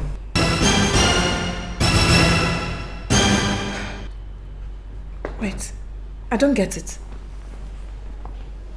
Are you telling me you're dating Tonya? That's not the point. The point is I am the one responsible for the pregnancy. And I do not want you to talk about this matter any further. Just let it go. Drop it. You hear me? I'm the one responsible, and that's all to it. Now take this money, pay for the bills, alright? Take a taxi and stay away from me. Don't talk about this anymore. And don't say I didn't warn you. Because if you do, you will be dead.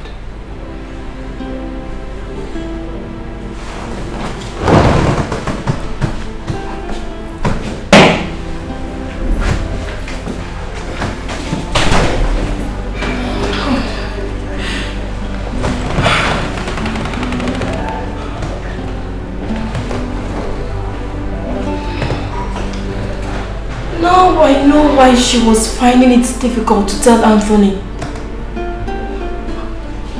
She's actually pregnant for my man. Tonya, you see, is this a simple thing I'm asking you?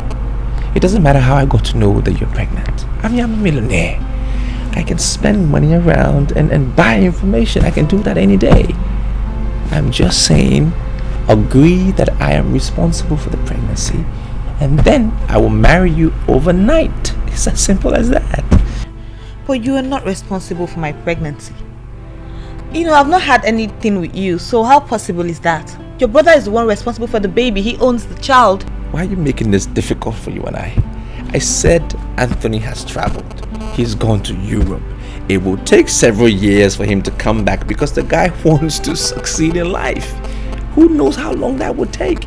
I am here and guaranteeing you love and marriage.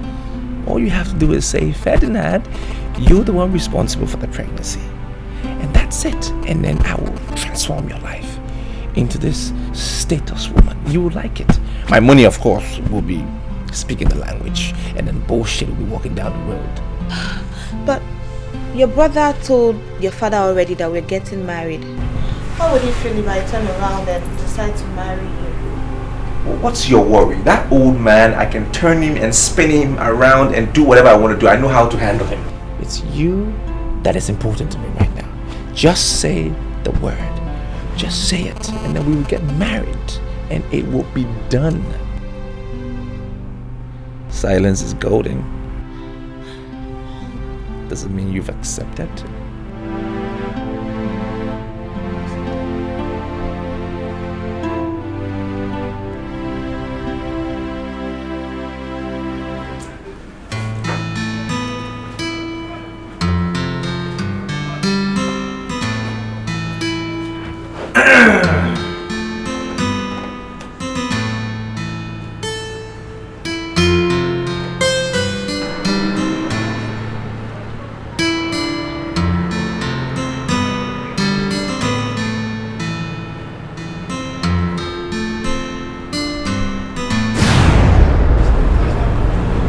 What are you doing?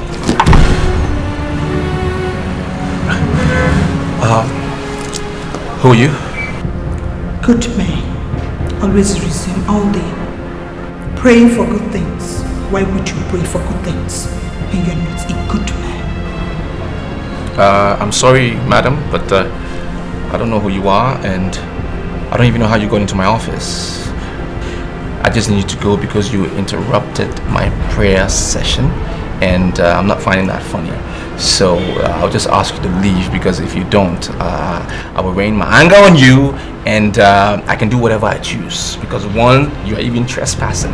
I can, as much as rape you right here, and there is nothing nobody can do about it. Because even if the police do come, I will pay them off. I will just bribe them, because that's how much money I have. So just go, okay? Do you think you can talk back at me? Even if I decide to go naked before you? Can you behold my nakedness as to come near to me? Who do you think you are? You are in my office. This is my office. I'm the manager here. So I'm not going to tolerate this. Well, let me tolerate you, because I don't want to rain my anger at you. I was praying. So please, can you just walk out? Just go. Surely you are a fool Now listen to me and listen to me very well. I am the Mother Magdalene that can never be changed. Why didn't you wait for God's sign?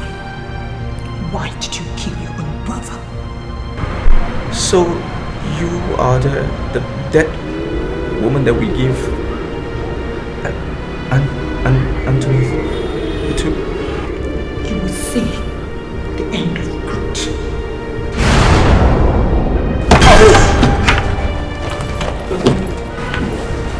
Father in heaven, you have made it possible for me to have this money today. And tomorrow I will be embarking on this trip with Chike. We stay in the same room. You must tell me what happened to my money. Let me understand one thing. Between both of you, let me understand this. Are you looking at me as a thief? Nobody is saying that you are a thief. What he's saying is that both of you live in the same room together. And it is only natural that you should ask you whether you saw his money. And I'm saying I didn't see the money. Figure it out and leave me out of it. Anthony, brother, I know you're angry. Don't be angry with me. Listen. I am sorry. I didn't mean to please temper justice with mercy, please, my brother. We are brothers. Ferdinand. Our father will be yes. Ferdinand, you promised me that you will never, ever lead me astray. That's exactly what you did. Because of the filthy riches you were expecting from Ibuanugo, you participated in a ritual that ended your own brother's life.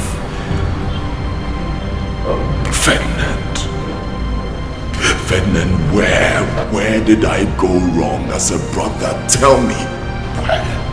You didn't go wrong. You weren't wrong. It's me. I'm the wrong one. I did the wrong things. You were correct. I didn't do it. Listen. I was wrong. Okay. I did everything bad. Don't kill me, please. My brother, don't kill me. Listen, I wasn't trying to. Don't kill me. Our father. He will be alone without a child. If you kill me, just have mercy on me. Okay. You never did anything wrong. Please, don't kill me. Hey, I've been looking for this opportunity to tell you that I took your money.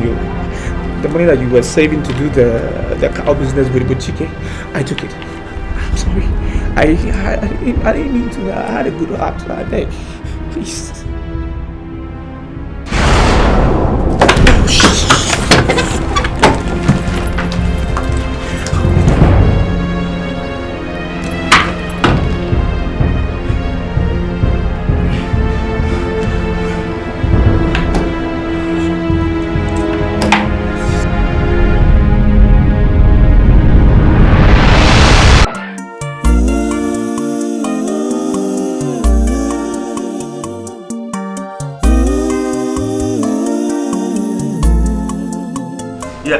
I called you here so that you will get a first-hand information.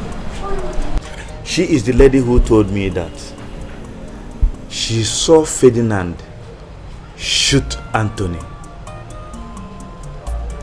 And you remember I already told you that Anthony told me that he was getting ready to marry her.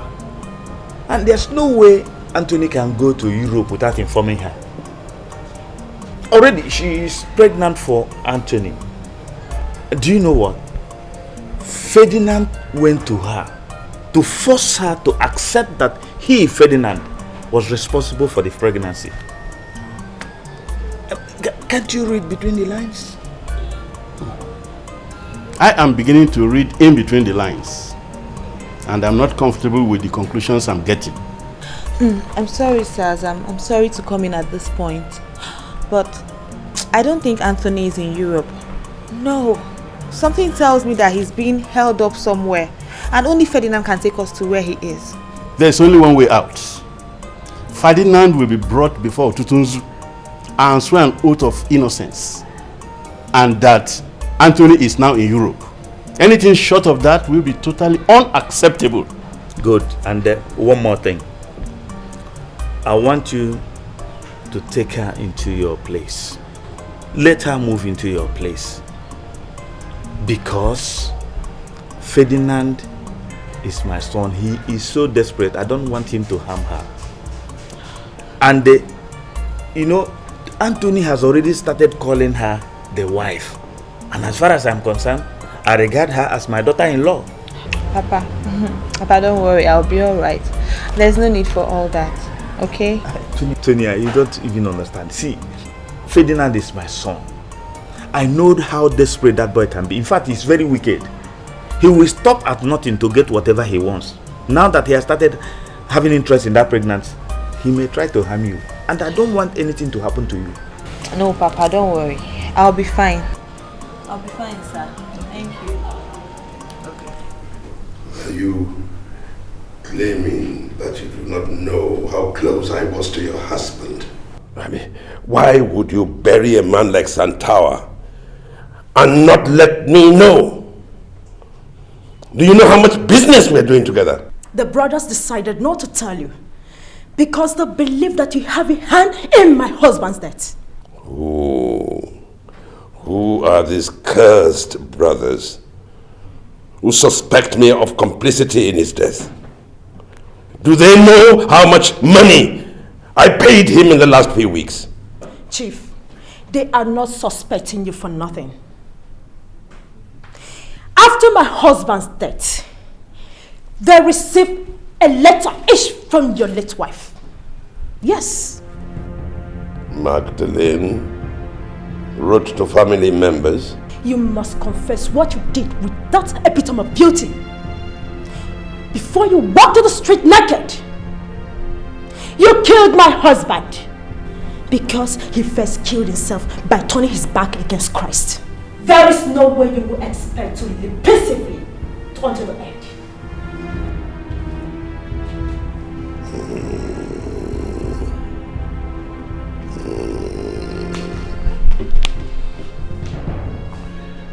There is only one reason, just one, that my hands are not plain black and blue on your face. Now you better be careful, otherwise I'll deal with you. Chief Ibanugo, you can do nothing. You should first survive what is coming your way before you start thinking of who to do with. He that is in me is greater than he that is in the world. No weapon fashioned against me will ever succeed. Men like you led my husband into Satanism. You made him abandon his primary call as an evangelist, and he went into the occult. I pray in the name of Jesus, no weapon fashioned against you ever succeed in Jesus' name. Holy Ghost fire! Holy Ghost fire! Holy Ghost fire! Rekeseli baba, mayekali baba, rekeseli baba, rekeseli baba. I bind you in the name of Jesus. I bind you, hide the feet in Jesus' mighty name. Holy Ghost fire! Holy Ghost fire! Rekeseli baba, destroy in the name of Jesus. No weapon formed against me will ever succeed in the mighty name of Jesus.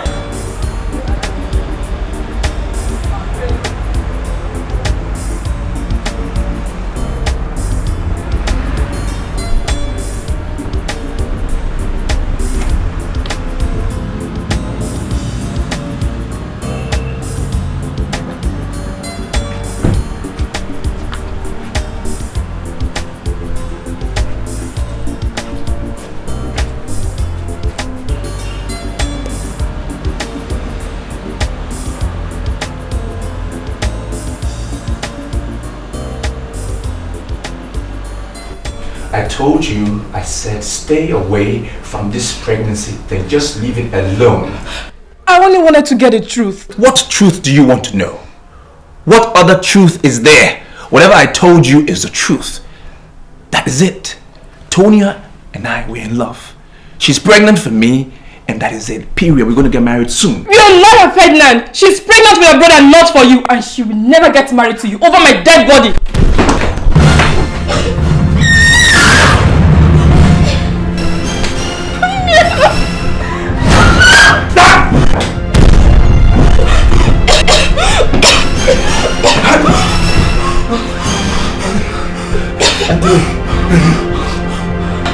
Anthony! Oh, my... Hey, Anthony, wait. My brother...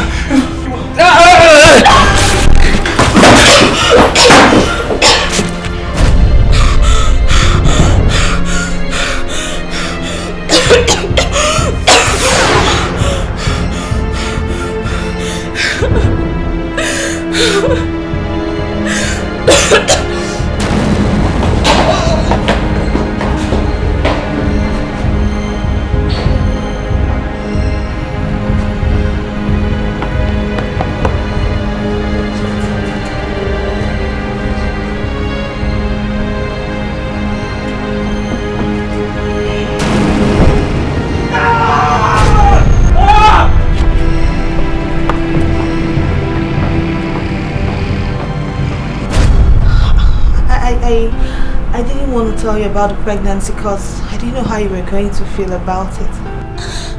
Then I told my friend and she went ahead to tell your brother. Ferdinand came here and told me to accept that he is responsible for the pregnancy so he can marry me. Listen to me, Tonia. I love you very much. And I know you love me too. I am not here to discuss Ferdinand. I am here to discuss the baby. Tell my father that the child must be named Onochi. He came to replace me. Let nobody give him a foreign name. I don't understand you. Why are you talking like this? Why? There is a difference between appearance and reality. Anthony, don't do this to me. We should be talking about our wedding. Why are you sounding so mysterious? My dear, everything is mystery. But the avarice of men is beyond all mysteries. Ferdinand, my brother, my own brother, he promised me that he will never lead me astray. But that's exactly what he did. Ferdinand led me astray. Be strong. Be strong, my love. Be strong. I have to be on my way. You have to be on your way to where? Anthony! Anthony, why are you doing this to me? Why? You're not encouraging me with your courage and everything. Anthony, if there's anything wrong, you can talk to me. You know you can tell me anything. Please. Some things are better not said. Do what I already told you. I will see you when I see you. And Anthony, why are you always following me? Ferdinand, you killed your brother because you wanted to inherit a dead company. We shall see how it goes.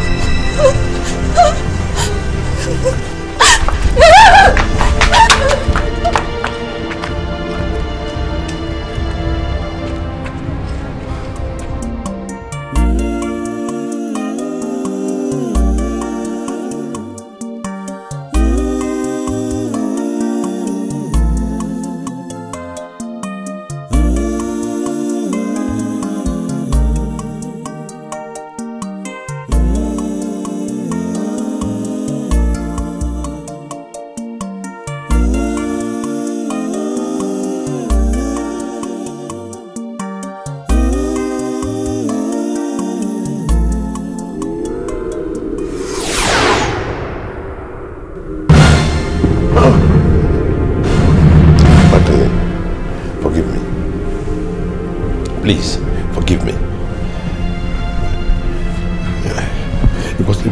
It was not my idea.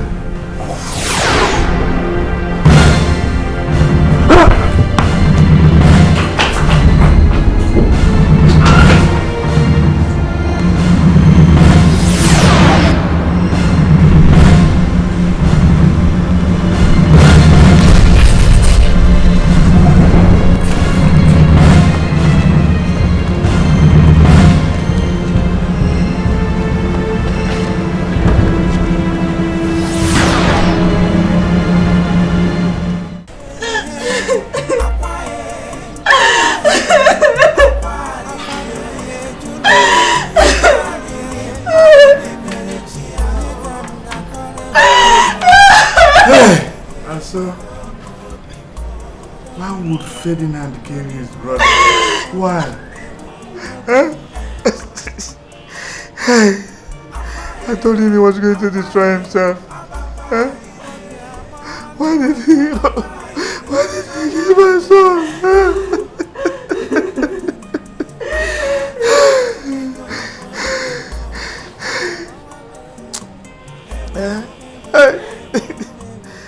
Not yet. I'm not yet. I'm not yet. I'm not yet.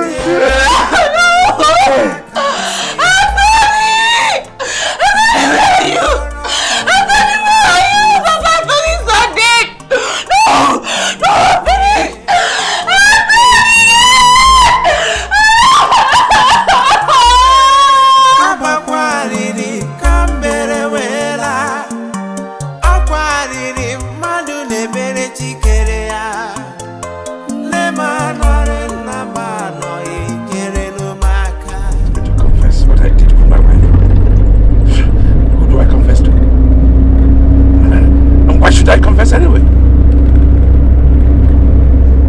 Okay. We are in GRA right now.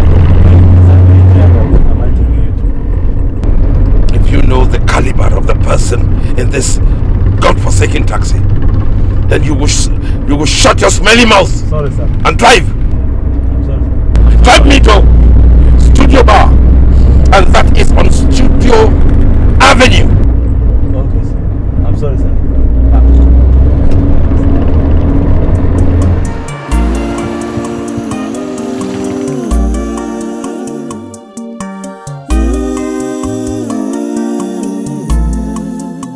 I don't know what you want.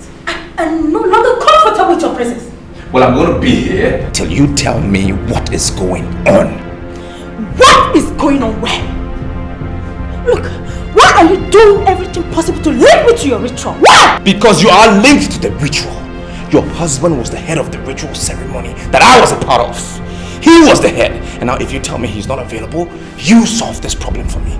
I'm not leaving here. Look, we have a police post down the street. And all the houses in this neighborhood are linked to the station. If I press the emergency button, they'll be here in less than 4 minutes. Are you ready or should I press the button? I am not leaving. Let them be here in 2 minutes. I have enough money to bribe each and every one of them, so let them come.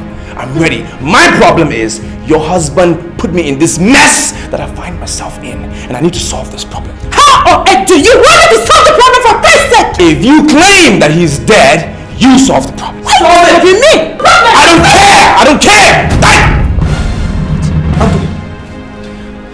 Anthony, what are you doing here? Why do you keep following me, man? I thought I pleaded with you the other day. I thought you'd forgiven me already. What's happening? You keep following me everywhere. Look, this one. I'm even here. I'm trying to talk to the guy's wife. I'm trying to get that guy to blow the thing again. Maybe you can come out of the grave and then join me again. Stop following me, man. I'm working on this. I'm trying to solve the problem.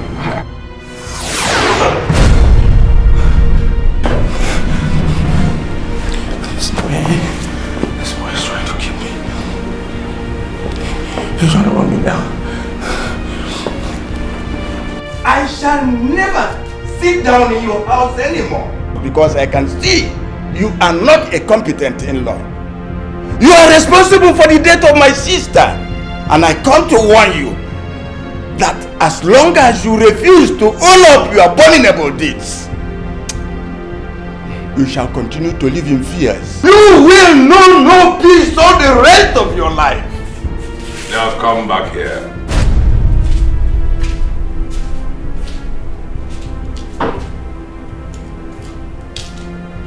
I am letting you go out of this place alive because of just one person. My late wife.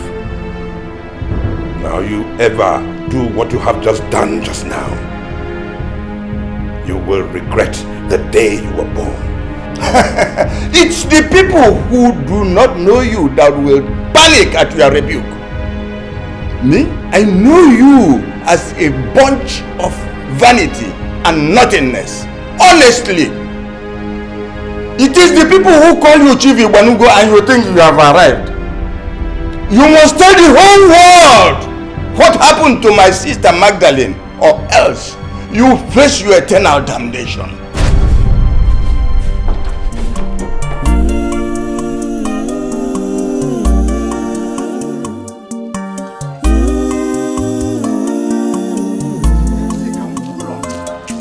Never.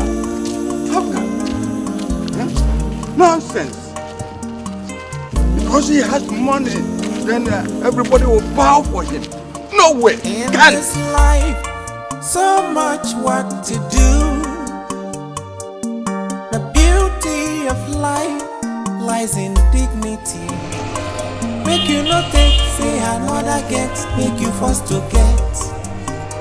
If you first to get, now so you go turn, now your head I go told myself crash. I was not going to enter this house that Ferdinand built with ritual money. In fact, I hate myself for coming here. You are not here to enjoy the filthy money he made from Chief Igbanugo. We are here to resolve a mystery.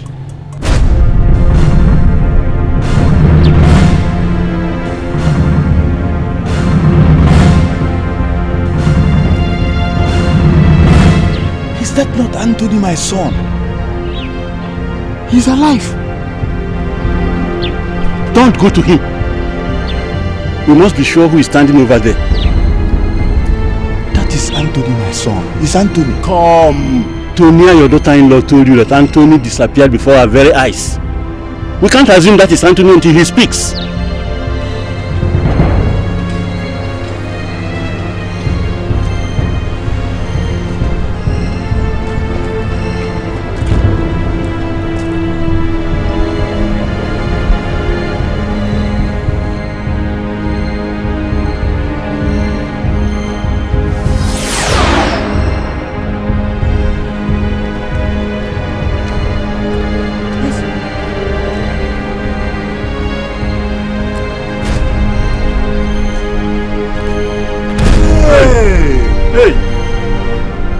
Hey!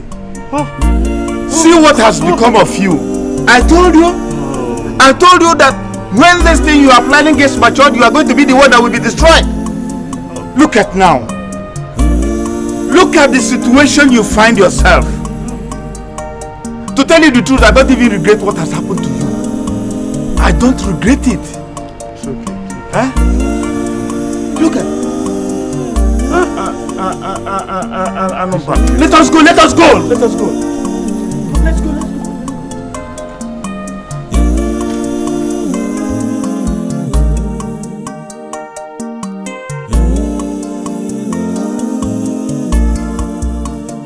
In this life, so much work to do. The beauty of life lies in dignity. Make you not take, say another get, make you first to get. If you first to get, now so you go turn, now your head go crash. I can sense deep down those fears, those crazy ideas on your mind. Let's not destroy the bond God has given. 'Cause I know no sweat, no gain.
onye ga-ekwururu m